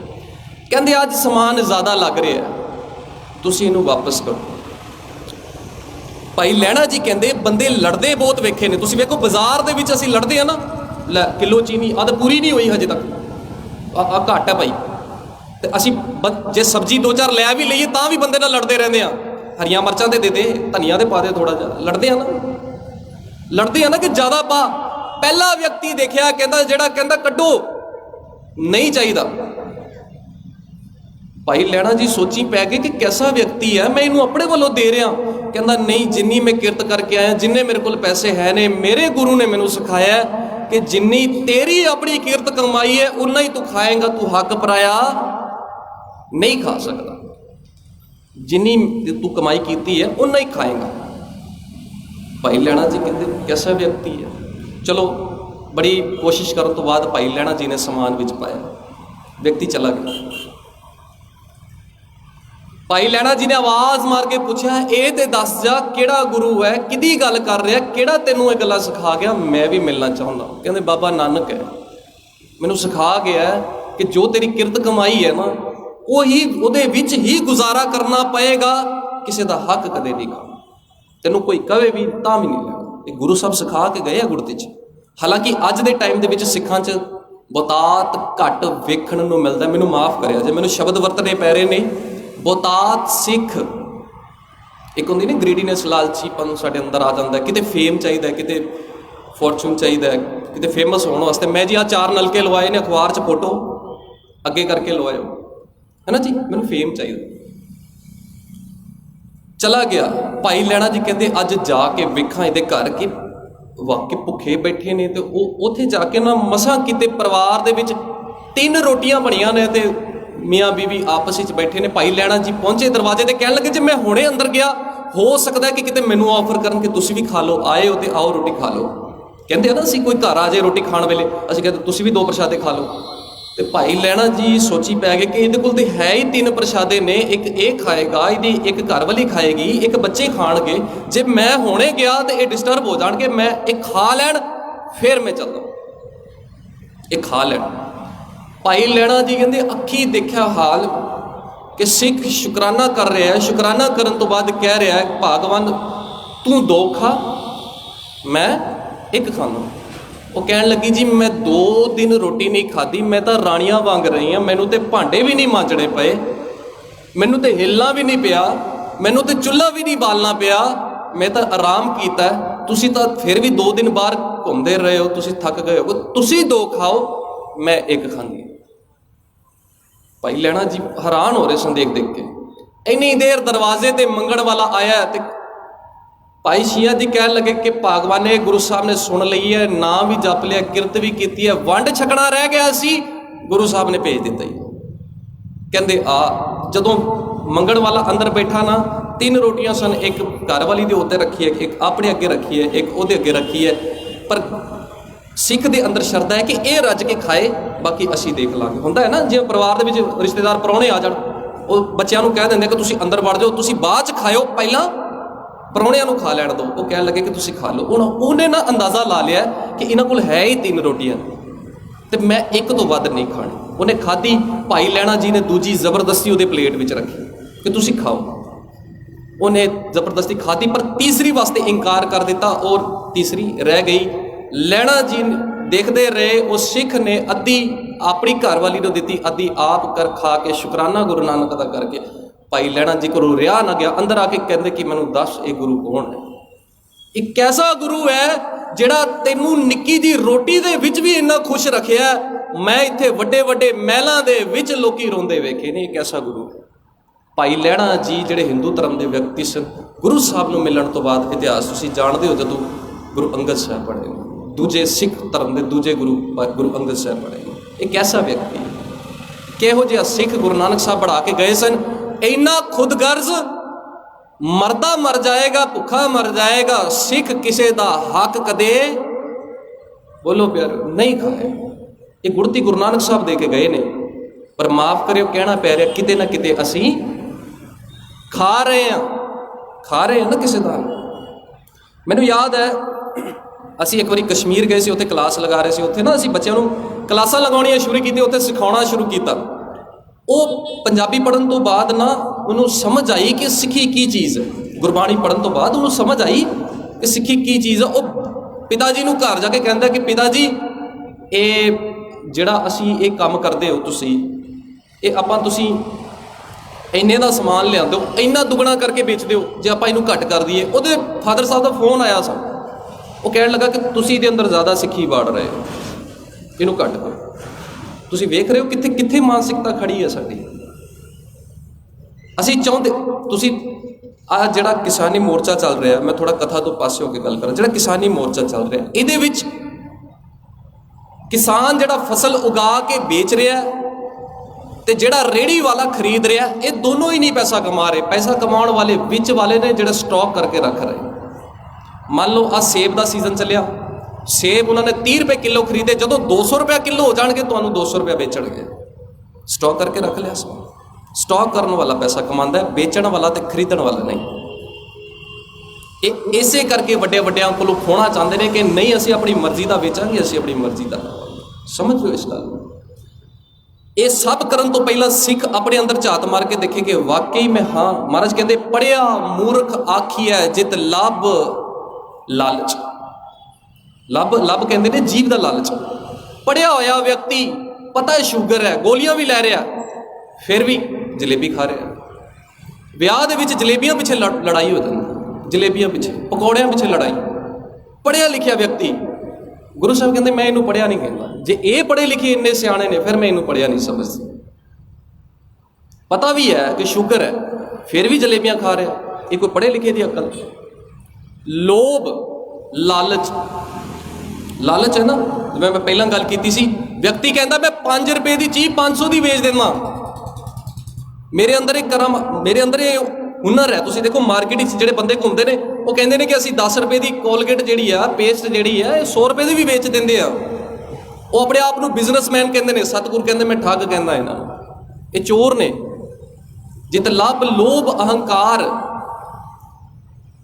ਜਿਤ ਲੱਭ ਲੋਭ ਅਹੰਕਾਰ, ਜਿਨ੍ਹਾਂ ਨੂੰ ਅਹੰਕਾਰ ਹੈ ਕਿ ਭਾਈ ਮੇਰੇ ਕੋਲ ਜ਼ਿਆਦਾ ਗੁਣ ਨੇ, ਤੇਰੇ ਕੋਲ ਨਹੀਂ ਹੈ। ਗੁਣਾਂ ਦਾ ਪਤਾ ਸਿਰਫ ਵਿਅਕਤੀ ਦੀ ਸਾਂਝ ਤੋਂ ਪੈਂਦਾ। ਇਹ ਵਿਅਕਤੀ ਕਿੱਥੇ ਜਾ ਕੇ ਗੱਲ ਕਰ ਰਿਹਾ, ਉਹਦੇ ਤੋਂ ਨਹੀਂ, ਉਹਦੇ ਅਹੁਦੇ ਤੋਂ ਨਹੀਂ। ਆਹ ਵੇਖੋ, ਅਸੀਂ ਜਿਹੜਾ ਸਮਾਨ ਹੈ ਨਾ, ਸਮਾਨ ਪਿਤਾ ਨੂੰ ਘਰ ਦੇ ਵਿੱਚ, ਮਾਂ ਬਾਪ ਨੂੰ ਘਰ ਦੇ ਵਿੱਚ ਅਸੀਂ ਫਰੂਟ ਵੀ ਦਈਏ, ਰੋਟੀ ਵੀ 3 ਟਾਈਮ ਦਈਏ, ਬੰਦਾ ਵੀ ਖੜਾ ਕਰਕੇ ਰੱਖੀਏ ਕਿ ਤੂੰ ਖੜਾ ਰਹਿ। ਮਾਂ ਨੂੰ ਕਹੀਏ ਕਿ ਜੋ ਚਾਹੀਦਾ ਹੋਇਆ ਇਹਦੇ ਕੋਲੋਂ ਮੰਗ ਲਿਓ, ਪਰ ਮੈਨੂੰ ਆਵਾਜ਼ ਨਾ ਮਾਰਿਓ, ਮੈਂ ਤੁਹਾਡੇ ਕੋਲ ਨਹੀਂ ਬਹਿ ਸਕਦਾ। ਉਹ ਕਹਿੰਦੇ ਚੀਜ਼ਾਂ ਤੇ ਸਾਡੇ ਕੋਲ ਪਹਿਲਾਂ ਹੀ ਬਹੁਤ ਨੇ, ਅਸੀਂ ਤਾਂ ਤੇਰੇ ਨਾਲ ਗੱਲਾਂ ਕਰਨੀਆਂ ਨੇ, ਤੂੰ ਬੈਠ। ਅਸੀਂ ਤੇਰੇ ਨਾਲ ਗੱਲਾਂ ਕਰਨੀਆਂ ਤੇ ਤੂੰ ਸਾਡੇ ਕੋਲ ਬੈਠ, ਮੇਰੇ ਕੋਲ ਟਾਈਮ ਨਹੀਂ। ਕਿ ਅਸੀਂ ਇੰਜ ਨਹੀਂ ਕਰ ਰਹੇ? ਗੁਰੂ ਗ੍ਰੰਥ ਸਾਹਿਬ ਨੂੰ ਲੱਖਾਂ ਰੁਪਏ ਦੇ ਰੁਮਾਲੇ, ਕਿਹੜੀ ਕਿਹੜੀ ਚੀਜ਼ ਅਸੀਂ ਗੁਰੂ ਗ੍ਰੰਥ ਸਾਹਿਬ ਨੂੰ ਨਹੀਂ ਦਿੱਤੀ ਹੋਈ, ਪਰ ਗੁਰੂ ਸਾਹਿਬ ਕੋਲ ਬਹਿਣ ਲਈ ਸਾਡੇ ਕੋਲ ਟਾਈਮ, ਬੋਲੋ ਪਿਆਰਿਓ, ਸਾਡੇ ਕੋਲ ਟਾਈਮ। ਅਸੀਂ ਤੇਰੇ ਨਾਲ ਗੱਲ ਹੀ ਨਹੀਂ ਕਰਨਾ ਚਾਹੁੰਦੇ। ਦੱਸੋ ਉਸ ਬਾਪ ਤੇ ਕੀ ਬੀਤੀ ਹੋਏਗੀ ਭਲਾ। ਇਸ ਕਰਕੇ ਬੱਚਿਆਂ ਨੂੰ ਵੱਡਾ ਕੀਤਾ ਸੀ ਕਿ ਇੱਕ ਦਿਨ ਇਹ ਸਾਨੂੰ ਕਹਿਣ ਕਿ ਤੁਹਾਡੇ ਕੋਲ ਬਹਿਣ ਦਾ ਚਿੱਤ ਹੀ ਨਹੀਂ ਕਰਦਾ, ਸਾਨੂੰ ਤੁਹਾਡੀ ਤੇ ਗੱਲ ਸੁਣਨ ਦਾ ਹੀ ਚਿੱਤ ਨਹੀਂ ਕਰਦਾ। ਇਸ ਕਰਕੇ ਬੱਚੇ ਵੱਡੇ ਕੀਤੇ ਸੀ। ਸਮਾਨ ਸਾਰਾ ਹੈ। ਉਹ ਬਜ਼ੁਰਗ ਉਹ ਬਾਪ ਕਹੇਗਾ ਕਿ ਪੁੱਤ ਅਸੀਂ ਤੇ ਉਦੋਂ ਵੀ ਗੁਜ਼ਾਰਾ ਕਰਦੇ ਸੀ ਜਦੋਂ ਏਸੀ ਨਹੀਂ ਸੀ ਹੁੰਦੇ, ਉਦੋਂ ਵੀ ਅਸੀਂ ਬਾਹਰ ਮੰਜੇ ਪਾ ਕੇ ਹਵਾ 'ਚ ਸੌਂਦੇ ਸੀ। ਤੇਰੀ ਮਾਂ ਚੁੱਲ੍ਹੇ ਤੇ ਰੋਟੀ ਬਣਾਉਂਦੀ ਸੀ ਜਦੋਂ ਤੱਕ ਇਹ ਗੈਸ ਨਹੀਂ ਸੀ ਚੱਲਿਆ, ਉਦੋਂ ਵੀ ਅਸੀਂ ਗੁਜ਼ਾਰਾ ਕਰਦੇ ਸੀ, ਪਰ ਬੜੇ ਆਨੰਦ ਸੀ, ਬੜੀ ਖੁਸ਼ ਸੀ, ਕਿਉਂਕਿ ਤੁਸੀਂ ਸਾਹਮਣੇ ਖੇਡਦੇ ਹੁੰਦੇ ਸੀ। ਅੱਜ ਸਮਾਨ ਲੱਖਾਂ ਕਰੋੜਾਂ ਦਾ ਹੈ, ਪਰ ਜਿਹੜੇ ਚਾਹੁੰਦੇ ਆ ਕਿ ਪੁੱਤ ਸਾਡੇ ਕੋਲ ਆ ਕੇ ਬੈਠੇ ਘਰੇ, ਜਿਹੜਾ ਮਾਂ-ਬਾਪ ਨੂੰ ਨਹੀਂ ਪੁੱਛਦਾ ਗੁਰੂ ਨੂੰ ਕੀ ਪੁੱਛੂਗਾ। ਔਰ ਜਿਹੜਾ ਮਾਂ-ਬਾਪ ਨੂੰ ਨਹੀਂ ਪੁੱਛ ਸਕਦਾ, ਸੱਚ ਕਰਕੇ ਜਾਣਿਓ ਦੇਸ਼ ਦਾ ਭਲਾ ਸੋਚ ਹੀ ਨਹੀਂ ਸਕਦਾ। ਜਿਹੜਾ ਮਾਂ-ਬਾਪ ਨੂੰ ਨਹੀਂ ਨਾ ਪੁੱਛਦਾ ਉਹ ਦੇਸ਼ ਦਾ ਭਲਾ ਸੋਚ ਹੀ ਨਹੀਂ ਸਕਦਾ। ਗੁਰਦੁਆਰੇ ਅਸੀਂ ਭੱਜ ਪੈਂਦੇ ਆ ਕਿ 2 ਥਾਲੀਆਂ ਮੈਨੂੰ ਵੀ ਫੜਾ ਦੇ, ਕਿਤੇ ਮੇਰੇ ਸੇਵਾ ਲੇਖੇ 'ਚ ਲੱਗ ਜਾਣਾ, ਹੈ ਨਾ ਜੀ। ਭੱਜ ਭਾਂਡੇ ਮਾਂਜਦੇ, ਘਰ ਇੰਤਜ਼ਾਰ ਕਰ ਰਹੇ ਹੁੰਦੇ ਆ ਕਦੋਂ ਕੰਮ ਵਾਲੀ ਆਏਗੀ, ਭਾਂਡੇ ਮਾਂਜੇਗੀ। ਇੱਦਾਂ ਹੀ ਹੈ ਨਾ, ਘਰ ਅਸੀਂ ਇੰਤਜ਼ਾਰ ਕਰ ਰਹੇ ਹੁੰਦੇ ਆ ਕਦੋਂ ਕੰਮ ਵਾਲੀ ਆਏਗੀ ਤੇ ਭਾਂਡੇ ਮਾਂਜੇਗੀ। ਆਹੀ ਤੇ ਗੁਰੂ ਜੀ ਸਾਹਿਬ ਕੋਲੋਂ ਸਿੱਖਣਾ ਸੀ, ਗੁਰਦੁਆਰੇ ਸਿੱਖਣਾ ਸੀ ਕਿ ਇੱਥੇ ਸਿੱਖਿਆ ਇਹਨੂੰ ਕਰਨਾ। ਬੱਚਾ ਸਕੂਲੇ ਕੀ ਕਰਨ ਜਾਂਦਾ? ਪੜ੍ਹਨ ਜਾਂਦਾ, ਇੰਜੀਨੀਅਰ ਬਣ ਜਾਂਦਾ। ਜਦੋਂ ਇੰਜੀਨੀਅਰ ਬਣ ਜਾਂਦਾ ਉਹ ਇੰਜੀਨੀਅਰ ਦੀ ਡਾਕਟਰੀ ਦੀ ਸੇਵਾ ਕਿੱਥੇ ਕਰਦਾ? ਸਮਾਜ ਵਿੱਚ ਕਰਦਾ ਨਾ। ਜਦੋਂ ਮੈਂ ਡਾਕਟਰ ਸਕੂਲ 'ਚ ਪੜ੍ਹ ਗਿਆ ਤੇ ਮੈਂ ਉਹਦੀ ਸੇਵਾ ਕਿੱਥੇ ਕਰਨੀ ਹੈ? ਸਮਾਜ ਵਿੱਚ। ਇੱਥੇ ਗੁਰਦੁਆਰੇ ਹੀ ਸੇਵਾ ਚੱਲੀ ਜਾ ਰਹੀ ਕਿ ਇੱਥੇ ਹੀ ਭਾਂਡੇ ਮਾਂਜਣੇ ਨੇ, ਹੋਰ ਤਾਂ ਕਿਤੇ ਸਾਨੂੰ ਰੱਬ ਮਿਲਣਾ ਹੀ ਨਹੀਂ। ਉਹ ਘਰ ਬੇਬੇ ਵਿਚਾਰੀ ਬੁੱਢੀ, ਉਹਦੇ ਕੋਲ ਹਿੱਲਣ ਹੀ ਨਹੀਂ ਆਉਂਦਾ, ਉਹ ਵਿਚਾਰੀ ਭਾਂਡੇ ਮਾਂਜ ਰਹੀ ਉੱਠ ਕੇ। ਤੇ ਗੁਰਦੁਆਰੇ ਅਸੀਂ ਲਿਆਓ ਜੀ ਟਰਾਲੀਆਂ ਤੇ ਟਰਾਲੀ ਚਾਹੇ ਥਾਲੀਆਂ ਹੋਣ, ਅਸੀਂ ਘੰਟੇ 'ਚ ਮਾਂਜ ਦਿੰਦੇ ਹਾਂ ਜੀ। ਗੁਰਦੁਆਰੇ 'ਚੋਂ ਤੇ ਸਿੱਖਣਾ ਸੀ। ਗੁਰਦੁਆਰਾ ਤੇ ਸਕੂਲ ਹੈ। ਬੱਚਾ ਸਕੂਲ ਤੋਂ ਸਿੱਖ ਕੇ ਜਿਹੜੀ ਸਿੱਖੀ ਹੋਈ ਚੀਜ਼ਾਂ ਨੇ ਉਹ ਜਾ ਕੇ ਸਮਾਜ ਵਿੱਚ ਦੱਸਦਾ ਕਿ ਮੈਂ ਇਹ ਸਿੱਖ ਕੇ ਆਇਆ ਤੇ ਤੁਹਾਡੀ ਸੇਵਾ ਵਿੱਚ ਆ ਜਾ। ਗਵਾਂਢ ਦੇ ਵਿੱਚ ਕੋਈ ਬਜ਼ੁਰਗ ਰਹਿੰਦੇ ਨੇ, ਜੇ ਉਹਨਾਂ ਦੇ ਬੱਚੇ ਬਾਹਰ ਵਿਦੇਸ਼ 'ਚ ਰਹਿੰਦੇ ਨੇ, ਜੇ ਉਹ ਭਾਂਡੇ ਨਹੀਂ ਮਾਂਜ ਸਕਦੇ, ਘੱਟੋ ਘੱਟ ਮੈਂ ਆਪਣੀ ਧੀ ਨੂੰ ਭੇਜਾਂ ਕਿ ਜਾ ਧੀਏ ਉਹਨਾਂ ਘਰ ਭਾਂਡੇ ਮਾਂਜ ਕੇ। ਇਹ ਮੈਂ ਗੁਰੂ ਸਾਹਿਬ ਕੋਲੋਂ ਸਿੱਖਿਆ ਗੁਰਦੁਆਰੇ। ਭਾਂਡੇ ਇਕੱਲੇ, ਇੱਕ ਗੱਲ ਚੇਤਾ ਰੱਖਿਓ, ਗੁਰਦੁਆਰੇ ਦੇ ਵਿੱਚ ਮਾਂਜੇ ਹੋਏ ਭਾਂਡੇ, ਗੁਰਦੁਆਰੇ ਦੇ ਵਿੱਚ ਮਾਰਿਆ ਹੋਇਆ ਝਾੜੂ ਕਦੇ ਵੀ ਤੁਹਾਨੂੰ ਗੁਰੂ ਦੇ ਕੋਲ ਨਹੀਂ ਲੈ ਕੇ ਜਾ ਸਕਦਾ। ਇਹ ਤੁਸੀਂ ਪੱਲੇ ਬੰਨ੍ਹ ਲਓ। ਇਹ ਸੇਵਾ, ਇਹ ਸਿਰਫ ਤੁਹਾਡੀ ਨਿਮਰਤਾ ਵਾਸਤੇ ਕਿ ਇਸ ਚੀਜ਼ ਨੂੰ ਅਸੀਂ ਦੁਨੀਆ ਦੇ ਵਿੱਚ ਵਰਤਣਾ, ਸਿੱਖਣਾ। ਗੁਰੂ ਗ੍ਰੰਥ ਸਾਹਿਬ ਨੂੰ ਪੜ੍ਹੋ। ਮਹਾਰਾਜ ਕਹਿੰਦੇ ਨੇ ਕਿ ਸੇਵਾ ਗੁਰੂ ਦੀ ਸਿਰਫ ਇੱਕੋ ਹੀ ਹੈ, ਗੁਰ ਕੀ ਸੇਵਾ ਸ਼ਬਦ ਵਿਚਾਰ। ਸਭ ਤੋਂ ਔਖੀ ਚੀਜ਼ ਹੈ ਸ਼ਬਦ ਵਿਚਾਰ ਕਰਨੀ। ਮੰਨ ਲਓ ਇੱਕ ਚੋਰ ਹੈ, ਉਹਦੇ ਨਾਲ ਮੈਂ ਅਫਸਰ ਬੈਠਾ, ਇੱਕ ਚੋਰ ਹੈ, ਮੈਂ ਅਫਸਰ ਬੈਠਾ। ਹੁਣ ਮੈਂ ਉਹਨੂੰ ਮਨਾਉਣਾ ਹੈ ਕਿ ਭਾਈ ਤੂੰ ਚੋਰੀ ਕੀਤੀ ਹੈ, ਧਿਆਨ ਨਾਲ ਸੁਣ। ਮੈਂ ਉਹਨੂੰ ਮਨਾਉਣਾ ਤੂੰ ਚੋਰੀ ਕੀਤੀ ਹੈ, ਮਨਾਉਣਾ ਨਾ। ਹੁਣ ਇਹ ਵਿਚਾਰ ਹੈ। ਹੁਣ ਉਹ ਵਿਚਾਰ ਦੇ ਵਿੱਚ ਜਾਂ ਹਾਰੇਗਾ ਜਾਂ ਜਿੱਤੇਗਾ, ਜਾਂ ਤੇ ਹਾਰ ਜਾਏਗਾ। ਜੇ ਮੈਂ ਆਪਣੀ ਆਈ ਤੇ ਆ ਗਿਆ, ਮੈਂ ਅਫਸਰ ਹਾਂ, ਤੇ ਜੇ ਉਹ ਤਗੜਾ ਹੋਇਆ ਉਹ ਜਿੱਤ ਜਾਏਗਾ। ਆਹੀ ਹੋ ਸਕਦਾ। ਦੋ ਹੀ ਚੀਜ਼ਾਂ ਹੁੰਦੀਆਂ ਨੇ। ਚੋਰ ਜਦੋਂ ਪਕੜਿਆ ਜਾਏ, ਗੁਰੂ ਸਾਹਿਬ ਕਹਿੰਦੇ ਨੇ ਕਿ ਤੇ ਤਸਕਰ ਚੋਰ ਕੀ ਹਾਮਾ ਭਰੇ ਨਾ ਕੋਏ। ਚੋਰ ਕੀਆ ਚੰਗਾ ਕਿਉਂ ਕੋਏ। ਜੋ ਚੋਰ ਕਦੇ ਕਹਿੰਦਾ ਕਿ ਮੈਂ ਚੋਰੀ ਕੀਤੀ। ਚੋਰ ਨੇ ਸਮਾਨ ਚੱਕਿਆ, ਕਦੇ ਕਿਹਾ ਕਿ ਇਹ ਚੀਜ਼ ਤੇਰੀ ਹੈ, ਉਹ ਕਹਿੰਦਾ ਕਿ ਮੇਰੀ ਹੈ। ਜਦੋਂ ਚੋਰ ਫੜਿਆ ਜਾਵੇ, ਸੋਨਾ ਉਹਦੇ ਹੱਥ ਦੇ ਵਿੱਚ ਹੋਵੇ, ਭਾਵੇਂ ਚੋਰੀ ਕਰਕੇ ਆਇਆ, ਪੁਲਿਸ ਵਾਲੇ ਨੇ ਫੜ ਲਿਆ, ਆ ਕਿਹਦਾ ਭਾਈ? ਆ ਤੇ ਮੇਰਾ ਹੈ। ਸਾਡੇ ਅੰਦਰ ਝਾਤ ਮਾਰ ਕੇ ਦੇਖੋ, ਅਸੀਂ ਕਦੀ ਨਹੀਂ ਕਿਹਾ ਕਿ ਇਹ ਸਮਾਨ ਤੇਰਾ ਹੈ। ਗੁਰੂ ਸਾਹਿਬ ਨੂੰ ਕਦੀ ਨਹੀਂ ਕਿਹਾ ਕਿ ਇਹ ਜਿਹੜੀਆਂ ਅੱਖਾਂ ਤੂੰ ਦਿੱਤੀਆਂ ਨੇ ਤੇਰੀਆਂ ਨੇ। ਅਸੀਂ ਚੋਰ ਨਹੀਂ, ਬੋਲੋ ਪਿਆਰ, ਅਸੀਂ ਚੋਰ ਨਹੀਂ। ਵਾਕਈ ਅਸੀਂ ਚੋਰ ਹਾਂ ਨਾ। ਹੁਣ ਤੁਸੀਂ ਹਿਸਾਬ ਲਾਓ ਕਿ ਅਸੀਂ ਅਸੰਖ ਜਪ ਵਾਲੀ ਪੌੜੀ ਦੇ ਵਿੱਚ ਹਾਂ ਕਿ ਅਸੀਂ ਅਸੰਖ ਚੋਰ ਵਾਲੀ ਪੌੜੀ ਦੇ ਵਿੱਚ ਹਾਂ। ਅਸੀਂ ਕਦੀ ਸ਼ੁਕਰਾਨਾ ਨਹੀਂ ਕੀਤਾ। ਜਿਹੜੇ ਤੇ ਸ਼ੁਕਰਾਨਾ ਕਰ ਰਹੇ ਨੇ, ਜਿਨ੍ਹਾਂ ਨੂੰ ਤੇ ਪਤਾ ਹੈ ਕਿ ਜੇ ਦੁੱਖ ਆਇਆ ਤਾਂ ਵੀ ਚੰਗਾ, ਜੇ ਸੁੱਖ ਆਇਆ ਤਾਂ ਵੀ ਤੇਰੀ ਰਜ਼ਾ ਹੈ, ਔਰ ਮੈਨੂੰ ਪਤਾ ਹੈ, ਔਰ ਗੁਰੂ ਸਾਹਿਬ ਅੱਗੇ ਮੈਂ ਇਹ ਅਰਦਾਸ ਕਰ ਰਿਹਾ ਔਰ ਸ਼ੁਕਰਾਨਾ ਕਰ ਰਿਹਾ। ਪਰਿਵਾਰ 'ਚ ਇੱਦਾਂ ਹੀ ਹੁੰਦਾ ਨਾ। ਔਰ ਆਪਣੇ ਬੱਚਿਆਂ ਨੂੰ ਇਹ ਚੰਗੀ ਆਦਤਾਂ ਸਿਖਾ ਰਹੇ ਨੇ ਮਾਂ-ਬਾਪ, ਜਿਹੜੇ ਆਪ ਚੰਗੇ ਨੇ। ਪਰ ਜਿਹੜਾ ਆਪ ਚੋਰ ਹੈ, ਉਹ ਕਿਰਪਾ ਕਰਕੇ ਇਹ ਪੌੜੀ ਪੜੋ ਕਿ ਅਸੰਖ ਚੋਰ ਹਰਾਮ ਖੋਰ। ਮਹਾਰਾਜ ਨੇ ਐਵੇਂ ਨਹੀਂ ਕਿਹਾ, ਇਹਦੇ ਵਿੱਚ ਹੈ ਨੇ ਚੋਰ। ਅਸੀਂ ਚੋਰ ਹਾਂ। ਤੇ ਗੁਰੂ ਸਾਹਿਬ ਕਹਿੰਦੇ ਫਿਰ ਚੋਰ ਕੀ ਹਾਮਾ, ਚੋਰ ਦੇ ਹੱਕ ਦੇ ਵਿੱਚ ਕੋਈ ਵੀ ਵਿਅਕਤੀ ਨਹੀਂ ਖੜਾ ਹੁੰਦਾ। ਤੁਸੀਂ ਕਦੀ ਨੋਟ ਕਰੋ, ਜੇ ਤੁਹਾਡਾ ਰਿਸ਼ਤੇਦਾਰ ਕੋਈ ਇੱਥੋਂ DMC ਦੇ ਵਿੱਚ ਡਾਕਟਰ ਲੱਗਿਆ, ਅਗਲਾ ਤੁਹਾਨੂੰ ਫੋਨ ਕਰਕੇ ਕਹੇ ਜੀ ਤੁਹਾਡੇ ਤਾਏ ਦਾ ਮੁੰਡਾ ਡਾਕਟਰ ਲੱਗਿਆ, ਤੁਸੀਂ ਐਕਸੈਪਟ ਕਰਦੇ ਹੋ ਕਿ ਹਾਂਜੀ ਸਾਡਾ ਜੀ ਉਸ ਮੇਰਾ ਭਤੀਜਾ ਜੀ, ਤੁਸੀਂ ਜਦੋਂ ਜਾਗ। ਤੇ ਜੇ ਉੱਥੇ ਕੋਈ ਚੋਰ ਰਹਿੰਦਾ ਹੋਵੇ, ਕਦੀ ਤੁਸੀਂ ਕਹੋਗੇ ਕਿ ਉਹ ਚੋਰ ਹੈ ਜੀ, ਉੱਥੇ ਮਾਸੀ ਦਾ ਮੁੰਡਾ ਸਾਡਾ, ਉਹਨੂੰ ਮਿਲਿਓ ਤੁਸੀਂ। ਚੋਰ ਕੀ ਹਾਮਾ ਭਰੇ ਨਾ ਕੋਏ, ਚੋਰ ਕੀਆ ਚੰਗਾ ਕਿਉਂ ਹੋਏ। ਜੇ ਚੋਰ ਨੇ ਕੀਤਾ ਹੀ ਗਲਤ ਹੈ, ਉਹ ਚੰਗਾ ਕਿਤੋਂ ਹੋ ਸਕਦਾ ਹੈ। ਪਹਿਲੇ ਆਪਣੇ ਅੰਦਰ ਝਾਤ ਮਾਰ ਕੇ ਦੇਖੋ, ਜੇ ਅਸੀਂ ਵਾਕਈ ਦੂਜਿਆਂ ਲਈ ਲੜ ਰਹੇ ਹਾਂ ਕਿ ਪਹਿਲਾਂ ਅਸੀਂ ਚੰਗੇ ਹਾਂ ਕਿ ਨਹੀਂ। ਜੇ ਵਾਕਈ ਚੰਗੇ ਹਾਂ, ਸਾਨੂੰ ਦੂਜਿਆਂ ਦੇ ਹੱਕ ਲਈ ਖੜੇ ਹੋਣ ਵਾਸਤੇ ਕੋਈ ਤਾਕਤ ਨਹੀਂ ਰੋਕ ਸਕਦੀ। ਔਰ ਜਿੰਨੀ ਦੇਰ ਤੱਕ ਮੇਰੇ ਸਵਾਸ ਹਨ, ਗੁਰੂ ਨਾਨਕ ਸਾਹਿਬ ਬਾਬਰ ਨੂੰ ਜਾਬਰ ਕਿਹਾ ਹੈ ਕਿ ਤੂੰ ਤੇ ਜਾਬਰ ਹੈ ਭਾਈ। ਹੁਣ ਮੇਰੇ ਅੰਦਰ ਨਾ ਇੰਨਾ ਮਾਨਸਿਕ ਮੇਰਾ ਗੁਰੂ ਨਾਨਕ ਸਾਹਿਬ ਦਾ ਉਹ ਤਾਕਤ ਵਾਲਾ ਹੈ ਕਿ ਸਰੀਰ ਮਿੱਟੀ ਹੋ ਸਕਦਾ ਅੱਜ ਵੀ, ਪਰ ਜੇ ਮੈਂ ਸੱਚ ਦੀ ਆਵਾਜ਼ ਤੋਂ ਪਿੱਛੇ ਹਟਿਆ, ਮੇਰੇ ਤੋਂ ਵੱਡਾ ਬੁਜ਼ਦਿਲ ਹੀ ਕੋਈ ਨਹੀਂ ਹੋਣਾ ਜੇ ਮੈਂ ਸੱਚ ਦੇ ਪਿੱਛੇ ਹਟ ਗਿਆ। ਔਰ ਇਸ ਮਾਮਲੇ ਦੇ ਵਿੱਚ ਸਿੱਖਾਂ ਦੇ ਵਿੱਚ ਇੰਨੀ ਗੁੜਤੀ ਗੁਰੂ ਸਾਹਿਬ ਨੇ ਭਰੀ ਹੋਈ ਹੈ, ਇੰਨੀ ਗੁੜਤੀ ਭਰੀ ਹੋਈ ਹੈ। ਤੁਸੀਂ ਕਿਤੇ ਵੀ ਚਲੇ ਜਾਓ, ਪੁਰਾਤਨ ਸਮੇਂ ਦੇ ਵਿੱਚ ਕਿਹਾ ਜਾਂਦਾ ਸੀ, ਕੈਮਰੇ ਨਹੀਂ ਸੀ ਹੁੰਦੇ, ਅਦਾਲਤਾਂ ਦੇ ਵਿੱਚ ਕਿਹਾ ਜਾਂਦਾ ਸੀ ਕਿ ਇਹਦੇ ਸਬੂਤ ਪੇਸ਼ ਕਰੋ, ਵਾਕਈ ਇਹ ਘਟਨਾ ਹੋਈ ਹੈ। ਉਹ ਕਹਿੰਦੇ ਸੀ ਕਿ ਘਟਨਾ ਤੇ ਅਗਰ ਕੋਈ ਸਿੱਖ ਖੜਾ ਸੀ ਤੇ ਉਹਨੂੰ ਲੈ ਕੇ ਆਓ। ਜੇ ਘਟਨਾ ਦੇ ਵਿੱਚ ਕੋਈ ਸਿੱਖ ਖੜਾ ਸੀ, ਉਹਨੂੰ ਲੈ ਕੇ ਆਓ। ਉਹ ਕਦੇ ਝੂਠ ਨਹੀਂ ਬੋਲਦਾ, ਇਹ ਸਿੱਖੀ ਦੀ ਪਛਾਣ ਸੀ। ਮਾਫ ਕਰਿਓ ਮੈਨੂੰ ਕਹਿਣਾ ਪੈ ਰਿਹਾ ਅੱਜ, ਚਲੋ ਗੱਲ ਅਲੱਗ ਹੈ ਕਿਉਂਕਿ ਹਰ ਵਿਅਕਤੀ ਆਪਣੇ ਆਪਣੇ। ਹੁਣ ਇਹ ਜਪਜੀ ਸਾਹਿਬ ਨੂੰ ਹੀ ਪੜ੍ਹੋ, ਬਾਕੀ ਤਾਂ ਬੜੀ ਦੂਰ ਦੀ। ਜਪਜੀ ਸਾਹਿਬ ਨੂੰ ਪੜ੍ਹੋ ਕਿ ਵਾਕਈ ਅਸੀਂ ਉੱਥੇ ਖੜੇ ਹਾਂ, ਵਾਕਈ ਅਸੀਂ ਚੋਰ ਹਾਂ ਕਿ ਨਹੀਂ। ਚੋਰ ਉਹ ਨਹੀਂ ਜਿਹੜਾ ਸਮਾਨ ਚੱਕ ਕੇ ਲੈ ਗਿਆ। ਗੁਰੂ ਸਾਹਿਬ ਕਹਿੰਦੇ ਚੋਰ ਉਹ ਹੈ ਜਿਹੜਾ ਇਹ ਗੱਲਾਂ ਤੋਂ ਮੁਕਰ ਰਿਹਾ, ਜਿਹੜਾ ਵਾਕਈ ਇਹਨਾਂ ਗੱਲਾਂ ਤੋਂ ਮੁਕਰ ਰਿਹਾ। ਗੁਰਦੁਆਰੇ ਕੀਤੀ ਹੋਈ ਸੇਵਾ, ਮੈਂ ਬਾਹਰੋਂ ਬੰਦੇ ਕੋਲੋਂ 500 ਰੁਪਇਆ ਲੁੱਟ ਕੇ ਲਿਆਂਦਾ ਹੈ, 51 ਰੁਪਏ ਦਾ ਪ੍ਰਸ਼ਾਦ ਕਰਾ ਰਿਹਾ ਗੁਰਦੁਆਰੇ ਦੇ ਵਿੱਚ, ਕੀ ਮੇਰੀ ਸੇਵਾ ਪ੍ਰਵਾਨ ਹੈ? ਬੋਲੋ ਪਿਆਰਿਓ, ਕੀ ਮੇਰੀ ਸੇਵਾ ਪ੍ਰਵਾਨ ਹੈ?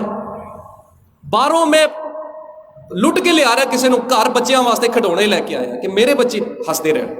ਤੇ ਗੁਰਬਾਣੀ ਕਹਿੰਦੀ ਹੈ ਬਹੁ ਪਰਪੰਚ ਕਰ ਪਰ ਤਨ ਲਿਆਵੈ, ਸੁੱਧ ਦਾਰਾ ਪੈ ਆਨ ਲੁਟਾਵੈ। ਬੱਚਿਆਂ ਦੇ ਆਣ ਕੇ ਲੁਟਾਇਆ ਜੀ, ਇਹ ਖੇਡਣ ਜੀ, ਇਹ ਖੁਸ਼ ਰਹਿਣ। ਹਰ ਵਿਅਕਤੀ ਆਪਣੀ ਫੈਮਿਲੀ ਵਾਸਤੇ ਕਰਦਾ ਹੈ, ਪਰ ਗੁਰੂ ਸਾਹਿਬ ਕਹਿੰਦੇ ਇੱਕ ਗੱਲ ਯਾਦ ਰੱਖੀ, ਤੂੰ ਮੇਰਾ ਸਿੱਖ ਨਹੀਂ ਜੇ ਤੂੰ ਆਹ ਕੰਮ ਕਰ ਰਿਹਾ ਹੈ, ਉਹਦੇ ਵਿੱਚ ਹੀ ਗੁਜ਼ਾਰਾ ਕਰ ਜਿਹੜਾ ਤੈਨੂੰ ਇੱਥੇ ਦਿੱਤਾ। ਅਸੀਂ ਕਹਿੰਦੇ ਕਿ ਨਾਮ ਜਪੋ ਤੁਹਾਨੂੰ ਸਾਰੇ ਸੁੱਖ ਮਿਲਣਗੇ, ਨਾਮ ਜਪੋ ਤੁਹਾਨੂੰ ਸਾਰੇ ਸੁੱਖ ਮਿਲਣਗੇ, ਬੰਦੇ ਤੁਹਾਨੂੰ ਰੋਂਦੇ ਮਿਲਣਗੇ। ਭਾਈ ਸਾਹਿਬ ਸਵੇਰੇ ਜਪਜੀ ਸਾਹਿਬ ਵੀ ਕਰਦੇ ਆ, ਸੁਖਮਨੀ ਵੀ 2 ਵਾਰੀ ਹੋ ਜਾਂਦੀ ਹੈ, ਰਹਿ ਰਸ ਵੀ ਕਰਦੇ ਆ, ਫਿਰ ਵੀ ਗੁਆਂਢੀਆਂ ਕੋਲ ਗੱਡੀਆਂ 4 ਨੇ, ਸਾਨੂੰ ਇੱਕ ਨਹੀਂ ਦਿੱਤੀ। ਅਸੀਂ ਵੱਡਾ ਕਿਹਨੂੰ ਕਹਿੰਦੇ ਆ? ਸਾਡਾ ਪੈਮਾਨਾ ਪਤਾ ਕਿਹੜਾ ਹੈ? ਜੇ ਰਿਕਸ਼ਾ ਚਾਲਕ ਡਾਕਟਰਾਂ ਕੋਲੋਂ ਵੱਧ ਪੈਸੇ ਕਮਾਉਂਦਾ ਹੋਏ ਨਾ, ਤੇ ਸਾਰਾ ਸਮਾਜ ਆਪਣੇ ਬੱਚਿਆਂ ਨੂੰ ਰਿਕਸ਼ੇ ਵਾਲਾ ਬਣਾਏ। ਜੇ ਰਿਕਸ਼ਾ ਚਾਲਕ ਡਾਕਟਰਾਂ ਕੋਲੋਂ ਵੱਧ ਪੈਸੇ ਕਮਾਉਂਦਾ ਹੋਵੇ ਨਾ, ਅਸੀਂ ਆਪਣੇ ਬੱਚਿਆਂ ਨੂੰ ਰਿਕਸ਼ੇ ਵਾਲਾ ਬਣਾਵਾਂਗੇ, ਕਿਉਂਕਿ ਸਾਡਾ ਪੈਮਾਨਾ ਕੀ ਹੈ? ਅਹੁਦਾ ਨਹੀਂ, ਪੈਸਾ। ਅਸੀਂ ਵੱਡਾ ਕਿਹਨੂੰ ਮੰਨਦੇ ਹਾਂ? ਜਿਹਦੇ ਕੋਲ, ਬੋਲੋ ਪਿਆਰਿਓ, ਜਿਹਦੇ ਕੋਲ ਕੀ ਹੈ? ਪੈਸਾ। ਗੁਰੂ ਸਾਹਿਬ ਕਹਿੰਦੇ ਇਹ ਵੱਡੇ ਨਹੀਂ ਹੈ ਜਿਨ੍ਹਾਂ ਕੋਲ ਪੈਸਾ ਹੈ, ਪੈਸਾ ਤੇ ਚੋਰਾਂ ਕੋਲ ਵੀ ਬਹੁਤ ਹੈ। ਜਿੰਨੇ ਵੱਡੇ ਵੱਡੇ ਤੁਸੀਂ ਅੱਜ ਕਹਿ ਰਹੇ ਹੋ ਕਿ ਸਾਨੂੰ ਲੁੱਟ ਰਹੇ ਨੇ, ਇਹ ਤੇ ਲੁੱਟੇ ਹੋਏ ਨੇ। ਇੱਥੇ ਬੜੇ ਬੜੇ ਉਦਾਹਰਨਾਂ ਮਿਲ ਜਾਣਗੀਆਂ ਜਿਹੜੇ ਬੈਂਕ ਹੀ ਲੁੱਟ ਕੇ ਲੈ ਗਏ, ਜਿਹੜੇ ਵਿਦੇਸ਼ਾਂ ਦੀ ਧਰਤੀ ਤੇ ਰਾਜ ਕਰ ਰਹੇ ਨੇ। ਗੁਰੂ ਸਾਹਿਬ ਕਹਿੰਦੇ ਜੇ ਇਹ ਪੜ੍ਹੇ ਲਿਖੇ ਨੇ, ਤੇ ਗੁਰੂ ਸਾਹਿਬ ਕਹਿੰਦੇ ਮੈਨੂੰ ਮਾਫ ਕਰਿਓ ਕਿ ਪੜ੍ਹਿਆ ਮੂਰਖ ਆਖੀ ਹੈ ਜਿਤ ਲੱਭ ਲੋਭ ਅਹੰਕਾਰ। ਕਿ ਜੇ ਇਹ ਪੜ੍ਹੇ ਲਿਖੇ ਨੇ, ਗੁਰੂ ਸਾਹਿਬ ਕਹਿੰਦੇ ਮੇਰੀ ਨਜ਼ਰ ਦੇ ਵਿੱਚ ਉਹ ਵਿਅਕਤੀ ਸਭ ਤੋਂ ਵੱਡਾ ਹੈ ਜਿਹੜਾ ਪੜ੍ਹਿਆ ਹੀ ਨਹੀਂ, ਜਿਹੜਾ ਇਸ ਲਾਈਨ ਦੇ ਵਿੱਚ ਆਇਆ ਹੀ ਨਹੀਂ। ਆਪਾਂ ਇਸ ਗੱਲ ਨਾਲ ਸਹਿਮਤ ਆ ਨਾ? 10 ਮਿੰਟ ਰਹਿ ਗਏ ਨੇ, ਆਪਾਂ ਸਾਰੀ ਗੱਲ ਨੂੰ ਅਖੀਰ ਵਿੱਚ ਸਮਝ ਕੇ ਸਮਾਪਤੀ ਕਰਾਂਗੇ। ਸ਼ੁਰੂਆਤ ਕੀਤੀ ਸੀ ਅਸੰਖ ਜਪ ਅਸੰਖ ਭਾਓ, ਮੈਂ ਜਪਣ ਵਾਲਿਆਂ ਚੋਂ ਹਾਂ, ਮੈਂ ਭਗਤੀ ਵਾਲਿਆਂ ਚੋਂ ਹਾਂ। ਕਿਰਪਾ ਕਰਕੇ ਗੁਰੂ ਗ੍ਰੰਥ ਸਾਹਿਬ ਰੂਪੀ ਸ਼ੀਸ਼ੇ ਨੂੰ ਦੇਖੋ, ਵਾਕਈ ਅਸੀਂ ਇਸ ਪੌੜੀ ਦੇ ਉੱਤੇ ਸਟੈਂਡ ਕਰਦੇ ਹਾਂ। ਜੇ ਨਹੀਂ ਕਰਦੇ, ਇਹਦਾ ਮਤਲਬ ਅਸੀਂ ਅਸੰਖ ਚੋਰ ਹਰਾਮ ਖੋਰ ਇਹਦੀ ਪੌੜੀ ਵਿੱਚ, ਅਸੀਂ ਇਸ ਲਾਈਨ ਦੇ ਵਿੱਚ, ਅਸੀਂ ਦੂਜੀ ਲਾਈਨ ਦੇ ਵਿੱਚ ਨਹੀਂ। ਕੋਸ਼ਿਸ਼ ਕਰੋ, ਕੋਸ਼ਿਸ਼ ਕਰੋ। ਵੇਖੋ ਦੁਨੀਆ ਹੈ, ਸਮਾਜ ਹੈ, ਸਾਨੂੰ ਕਿਸੇ ਨਾਲ ਕਈ ਵਾਰੀ ਗਾਲੀ ਗਲੋਚ ਵੀ ਕਰਨੀ ਪੈਂਦੀ, ਸਾਨੂੰ ਕਿਸੇ ਕੋਲੋਂ ਹੱਕ ਵੀ ਖੋਣਾ ਪੈਂਦਾ ਹੈ। ਆਪਣਾ ਹੱਕ ਖੋ, ਕਿਸੇ ਦਾ ਨਹੀਂ। ਆਹ ਬਾਰਡਰਾਂ ਤੇ ਜਿਹੜੇ ਬੈਠੇ ਆਪਣੇ ਹੱਕ ਲਈ ਬੈਠੇ ਆ, ਕਿਸੇ ਦੇ ਹੱਕ ਲਈ ਨਹੀਂ। ਇੱਥੇ ਉਹਨਾਂ ਨੂੰ ਪਤਾ ਹੈ ਜੇ ਅੱਜ ਅਸੀਂ ਇਹ ਚੀਜ਼ ਵਾਸਤੇ ਖੜੇ ਨਹੀਂ ਹੋਏ, ਆਉਣ ਵਾਲੇ ਸਾਰੇ ਬੱਚੇ ਸਾਡੇ ਰੋਣਗੇ। ਜੇ ਅੱਜ ਨਹੀਂ ਖੜੇ ਹੋਏ। ਔਰ ਪੰਜਾਬ ਤੋਂ ਵੱਡੀ ਉਦਾਹਰਨ ਤੁਹਾਨੂੰ ਕਿਤੇ ਨਹੀਂ ਮਿਲਦੀ। ਪਿੱਛੇ ਅਮਰੀਕਾ ਦੇ ਵਿੱਚ ਗੁਰਦਾਸਪੁਰ ਦਾ ਵੀਰ, ਮੈਨੂੰ ਨਾਮ ਯਾਦ ਨਹੀਂ ਹੈ, ਮਨਜੀਤ ਸਿੰਘ ਸ਼ਾਇਦ ਉਹਦਾ ਨਾਮ, ਬੱਚੀਆਂ ਡੁੱਬ ਰਹੀਆਂ ਸਨ, ਆਪ ਛਾਲ ਮਾਰ ਗਿਆ, ਬੱਚੀਆਂ ਬਚਾ ਗਿਆ, ਆਪ ਮਰ ਗਿਆ। ਇਹ ਗੁੜਤੀ ਕੌਣ ਦੇ ਗਿਆ ਜੀ? ਗੁਰੂ ਸਾਹਿਬ ਦੇ ਕੇ ਗਏ ਨਾ। ਆਪਣਾ ਆਪ ਵਾਰਦੇ, ਕਿਸੇ ਦਾ ਸੁੱਖ, ਕਿਸੇ ਨੂੰ ਸੁੱਖ ਦੇਣ ਵਾਸਤੇ ਤੂੰ ਆਪਣਾ ਆਪ ਵਾਰ ਦੇ। ਇਹ ਗੁਰੂ ਨਾਨਕ ਸਾਹਿਬ ਨੇ ਸਿਖਾਇਆ। ਆਪਣੇ ਘਰ ਨੂੰ ਅੱਗ ਲਾ ਦੇ ਜੇ ਕਿਸੇ ਦੇ ਘਰ ਦੀਆਂ ਰੋਟੀਆਂ ਤੂੰ ਵਾਕਈ ਬਣਾਉਣਾ ਚਾਹੁੰਦਾ। ਗੁਰੂ ਸਾਹਿਬ ਨੇ ਸਿਖਾਇਆ ਸਾਨੂੰ। ਉੱਥੇ ਹੀ ਰਹੋ ਜਿੱਥੇ ਗੁਰੂ ਸਾਹਿਬ ਨੇ ਰੱਖਿਆ। ਹਰ ਬੰਦਾ, ਹਰ ਵਿਅਕਤੀ ਇੱਕਦਮ ਅਮੀਰ ਨਹੀਂ ਹੋ ਸਕਦਾ। ਔਰ ਬਾਹਰ ਜਿਹੜੀਆਂ ਸਾਡੇ ਕੋਲ ਕਾਰਾਂ, ਗੱਡੀਆਂ, ਪੈਸਾ ਨੇ, ਇਹਦਾ ਸੰਬੰਧ ਗੁਰੂ ਸਾਹਿਬ ਦੀ ਗਿਆਨ ਦੇ ਨਾਲ ਕਦੀ ਨਹੀਂ ਹੈ। ਕਿ ਮੈਂ ਇੰਨਾ ਪਾਠ ਕੀਤਾ ਜੀ, ਮੈਨੂੰ ਤਾਂ ਇੱਕ ਚੀਜ਼ ਨਹੀਂ ਮਿਲੀ। ਅੱਜ ਤੱਕ ਮਕਾਨ ਨਹੀਂ ਬਣ ਸਕਿਆ ਸਾਡਾ ਪੱਕਾ, ਛੱਤ ਚਾਹੁੰਦੀ ਹੈ, ਸਾਡੇ ਕੋਲ ਗੱਡੀ ਨਹੀਂ, ਇਹ ਗੁਰਦੁਆਰੇ ਨਹੀਂ ਜਾਂਦੇ, ਇਹਨਾਂ ਕੋਲ 4-4 ਗੱਡੀਆਂ ਨੇ। ਤੇ ਭਾਈ ਤਾਰੂ ਸਿੰਘ ਦਾ ਕੀ ਕਰੋਗੇ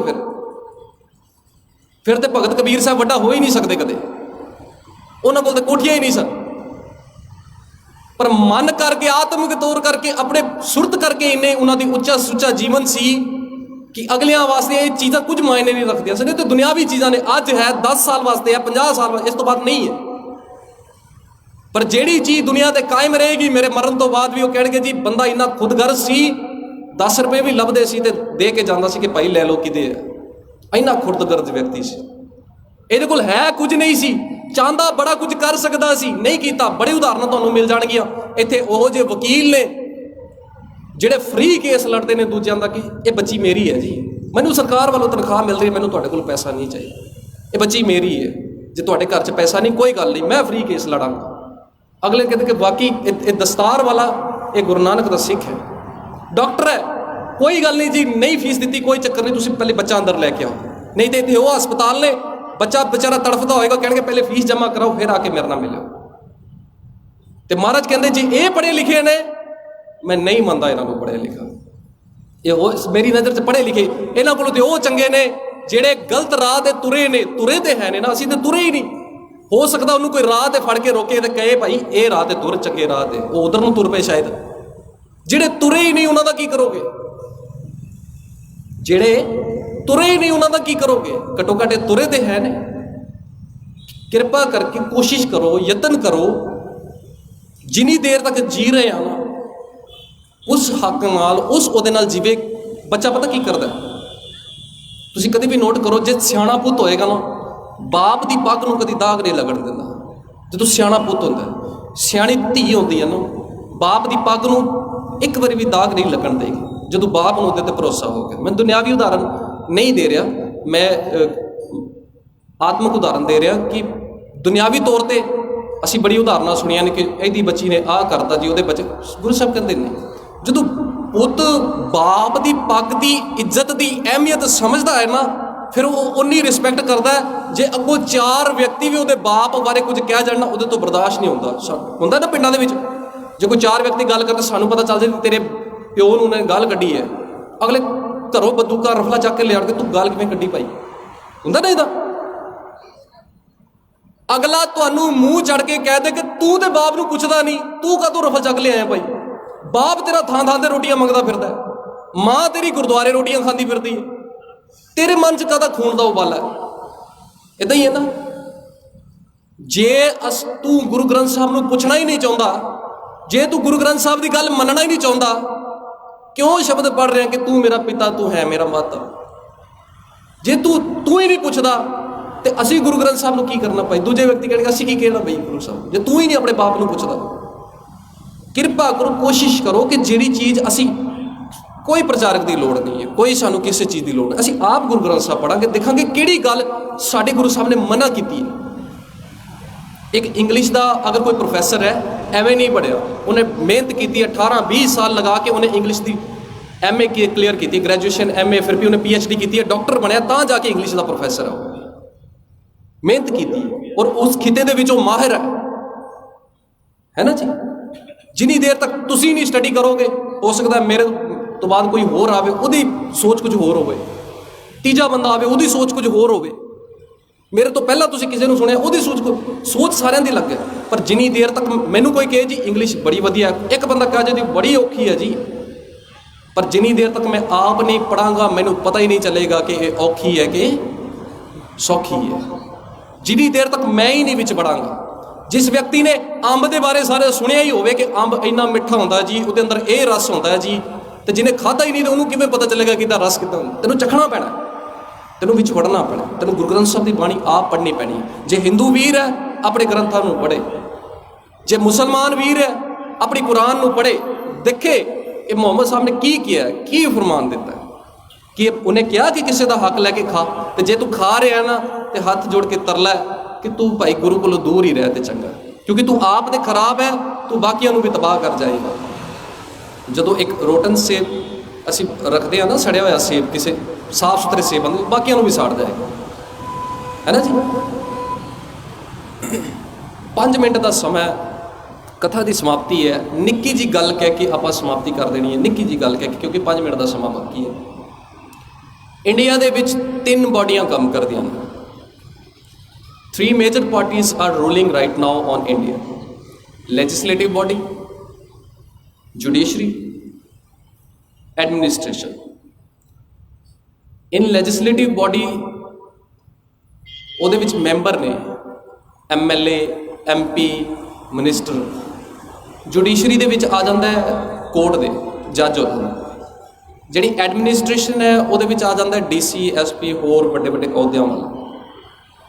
ਜਿਹੜੀ ਐਡਮਿਨਿਸਟ੍ਰੇਸ਼ਨ ਬੋਡੀ ਹੈ ਇਹ ਆਰਡਰ ਮੰਨਦੀ ਹੈ ਲੈਜਿਸਲੇਟਿਵ ਬੋਡੀ ਦਾ, MP ਦਾ, MLA ਦਾ, ਮਿਨਿਸਟਰ ਦਾ, ਪ੍ਰਾਈਮ ਮਿਨਿਸਟਰ ਦਾ। ਜਿਹੜੀ ਜੁਡੀਸ਼ਰੀ ਹੈ ਇਹ ਵੀ ਆਰਡਰ ਮੰਨਦੀ ਹੈ ਲੈਜਿਸਲੇਟਿਵ ਬੋਡੀ ਦਾ, ਪ੍ਰਾਈਮ ਮਿਨਿਸਟਰ ਦਾ, ਪ੍ਰੈਜ਼ੀਡੈਂਟ ਦਾ। ਅਗਰ ਜੱਜ ਨੇ ਕੇਸ ਤੁਹਾਡੇ ਹੱਕ ਵਿੱਚ ਦੇ ਦਿੱਤਾ, ਜੇ ਸਰਕਾਰ ਨੂੰ ਪਸੰਦ ਨਾ ਆਇਆ, ਉਹਨਾਂ ਨੇ ਰਾਤੋਂ ਰਾਤ ਜੱਜ ਚੇਂਜ ਕਰ ਦਿੱਤਾ। ਪਾਵਰ ਜਿਹੜੀ ਹੈ ਉਹ ਲੈਜਿਸਲੇਟਿਵ ਬੋਡੀ ਕੋਲ ਹੈ। ਇਹ ਗੱਲ ਚੰਗੀ ਤਰ੍ਹਾਂ ਸਮਝ ਲਓ, ਜਿਹੜੀ ਇਸ ਟਾਈਮ ਇੱਥੇ ਹੁਕੂਮਤ ਕਰ ਰਹੀ ਹੈ, ਇਹਨਾਂ ਕੋਲ ਹੈ ਪਾਵਰ। ਔਰ ਉਸ ਪਾਵਰ ਦੇ ਵਿੱਚ ਇੱਕ ਵੀ ਜਿਹੜਾ ਇੰਟੈਲੈਕਚੁਅਲ ਲੈਵਲ ਦਾ ਬੰਦਾ ਉਹ ਨਹੀਂ ਬਿਠਾਇਆ ਗਿਆ ਜਿਹੜੇ ਤੁਹਾਡੇ ਹੱਕ ਦੀ ਗੱਲ ਕਰ ਸਕੇ। ਇੰਟੈਲੈਕਚੁਅਲ ਲੈਵਲ ਦਾ ਬਿਠਾਇਆ ਹੀ ਨਹੀਂ ਜਿਹੜੇ ਤੁਹਾਡੇ ਹੱਕ ਦੀ ਗੱਲ ਕਰ ਸਕੇ। ਉੱਥੇ ਇੱਕ ਖਿੱਤਾ ਦੇ ਦਿੱਤਾ, ਸਿਵਲ ਲਾਈਨ ਦਾ ਖਿੱਤਾ ਦਿੱਤਾ ਹੋਇਆ ਪੁਰੀ ਜੀ ਨੂੰ, ਇੱਕ ਰਾਸ਼ਨ ਦਾ ਖਿੱਤਾ ਦਿੱਤਾ ਹੋਇਆ ਹਰਸਿਮਰਤ ਬਾਦਲ ਜੀ ਨੂੰ, ਜਿਹੜਾ ਦਿੱਤਾ ਹੋਇਆ ਸੀ, ਹੈ ਨਾ ਜੀ। ਜਿਹੜੇ ਇੰਟੈਲੈਕਚੁਅਲ ਲੈਵਲ ਦੀ ਗੱਲ ਕਰਨੀ ਸੀ ਉਹ ਬੰਦੇ ਹੀ ਵਿੱਚ ਹੈ ਨਹੀਂ। ਸਾਡੇ ਹੱਕ ਦੀ ਗੱਲ ਕੌਣ ਕਰੇਗਾ? ਇਸ ਕਰਕੇ ਜਿੱਥੇ ਪੰਜਾਬ ਦੇ ਵਿਅਕਤੀ ਅੱਜ ਅੰਨ ਲਈ ਲੜ ਰਹੇ ਨੇ ਨਾ, ਕਿ ਸਾਨੂੰ ਅੰਨ ਮਿਲ ਜਾਏ, ਅਸੀਂ ਅੰਨ ਵਾਸਤੇ ਖੜੇ ਆ ਨਾ ਰੋਡ ਤੇ, ਰੋਟੀ ਵਾਸਤੇ ਤਰਲੇ ਕਰਨੇ ਪੈ ਰਹੇ ਨੇ ਕਿ ਸਾਡੇ ਆਉਣ ਵਾਲੇ ਫਿਊਚਰ ਜਨਰੇਸ਼ਨ ਜਿਹੜੀ ਹੈ ਰੋਟੀ ਉੱਪਰ ਡਿਪੈਂਡ ਹੈ। ਇੱਕ ਵੀ ਵਿਅਕਤੀ ਅਗਰ ਤੁਸੀਂ ਆਪਣੀ ਜ਼ਿੰਦਗੀ ਦੇ ਵਿੱਚ ਪੜ੍ਹਾ ਕੇ ਕੱਢਦੇ ਹੋ ਔਰ ਉਹ ਲੈਜਿਸਲੇਟਿਵ ਬੋਡੀ ਦੇ ਵਿੱਚ ਜਾ ਕੇ ਬਹਿੰਦਾ ਹੈ, ਫਾਈਨਲੀ ਉਹ ਤੁਹਾਡੇ ਹੱਕ ਦੀ ਗੱਲ ਕਰੇਗਾ। ਪਰ ਸਾਡਾ ਸਮਾਜ ਰੋਟੀ ਨਾਲ ਜ਼ਿਆਦਾ ਜੁੜਿਆ ਹੋਇਆ, ਪੜ੍ਹਾਈ ਕੋਲੋਂ ਕਾਫੀ ਦੂਰ ਹੈ। ਕੋਸ਼ਿਸ਼ ਕਰੋ, ਜਿੱਥੇ ਨਿੱਕੀ ਨਿੱਕੀ ਮਾਰ ਸਾਨੂੰ ਪੈ ਰਹੀ ਹੈ ਨਾ, ਜੰਮੂ ਕਸ਼ਮੀਰ ਦੇ ਇਲਾਕੇ ਦੇ ਵਿੱਚੋਂ ਪੰਜਾਬੀ ਕੱਢ ਦਿੱਤੀ, ਕੋਈ ਸੜਕ ਤੇ ਨਹੀਂ ਆਇਆ ਕਿ ਤੁਸੀਂ ਪੰਜਾਬੀ ਕਿਉਂ ਕੱਢੀ ਹੈ, ਉਹਨਾਂ ਨੇ ਪੰਜਾਬੀ ਬਾਹਰ ਕੱਢ ਦਿੱਤੀ। ਅੱਜ ਤੁਸੀਂ ਬਹੁਤ ਖੁਸ਼ੀ ਹੋਈ ਹੈ ਕਿ ਤੁਸੀਂ ਆਪਣੇ ਹੱਕ ਲਈ ਜਾਗੇ ਹੋ। ਜਦੋਂ ਇੱਥੇ ਖੜੇ ਹੋ, ਅਗਲੇ ਤੇ ਪੰਜਾਬ 'ਚੋਂ ਪੰਜਾਬੀ ਕੱਢਣ ਨੂੰ ਫਿਰਦੇ ਨੇ। ਉਹਨਾਂ ਨੂੰ ਪਤਾ ਚੱਲ ਗਿਆ ਜੇ ਇਹ ਗੱਲ ਪਿੱਛੇ ਅੜ ਗਏ ਨੇ ਤੇ ਜੇ ਪੰਜਾਬੀ ਦੀ ਗੱਲ ਕੀਤੀ ਇਹਨਾਂ ਨੇ ਤੇ ਸਰਕਾਰ ਲਾ ਦੇਣੀ ਪੂਰੀ, ਉਹਨਾਂ ਨੂੰ ਪਤਾ ਹੈ। ਇਸ ਕਰਕੇ ਆਪਣੇ ਜਿਹੜੇ ਵੀਰ ਇਹਦੇ ਵਿੱਚ ਸ਼ਮੂਲੀਅਤ ਕਰ ਰਹੇ ਨੇ, ਹਿੱਸਾ ਪਾ ਰਹੇ ਨੇ, ਕੋਟਾਨਕੋਟ ਧੰਨਵਾਦ ਉਹਨਾਂ ਦਾ, ਤੇ ਸਾਰਿਆਂ ਦੇ ਮਹਾਰਾਜ ਚੜ੍ਹਦੀ ਕਲਾ ਬਣਾਈ ਰੱਖੇ। ਇੰਨੀਆਂ ਕੁ ਬੇਨਤੀਆਂ ਕਰਦਾ ਦਾਸ ਖੇਮਾ ਦਾ ਜਾਚਕ ਹੈ। ਅਗਰ ਕੋਈ ਭੁੱਲ ਹੋ ਗਈ ਹੋਏ, ਤੁਹਾਡੇ ਸਾਰਿਆਂ ਦਾ ਛੋਟਾ ਵੀਰ ਹਾਂ, ਮਾਫ ਕਰਿਓ। ਕੋਸ਼ਿਸ਼ ਕਰੋ ਆਪਣਾ ਜੀਵਨ ਵਧੀਆ ਬਣਾਉਣ ਦੀ। ਜਦੋਂ ਆਪਣਾ ਜੀਵਨ ਵਧੀਆ ਹੋਏਗਾ, ਅਸੀਂ ਹਰ ਇੱਕ ਦਾ ਜੀਵਨ ਵਧੀਆ ਬਣਾ ਸਕਦੇ ਹਾਂ। ਬੇਨਤੀਆਂ ਪ੍ਰਵਾਨ, ਭੁੱਲਾਂ ਚੁੱਕਾਂ ਦੀ ਖਿਮਾ। ਬਲਾਓ ਫਤਿਹ। ਵਾਹਿਗੁਰੂ ਜੀ ਕਾ ਖਾਲਸਾ, ਵਾਹਿਗੁਰੂ ਜੀ ਕੀ ਫਤਿਹ। ਸਤਿ ਸ੍ਰੀ ਅਕਾਲ।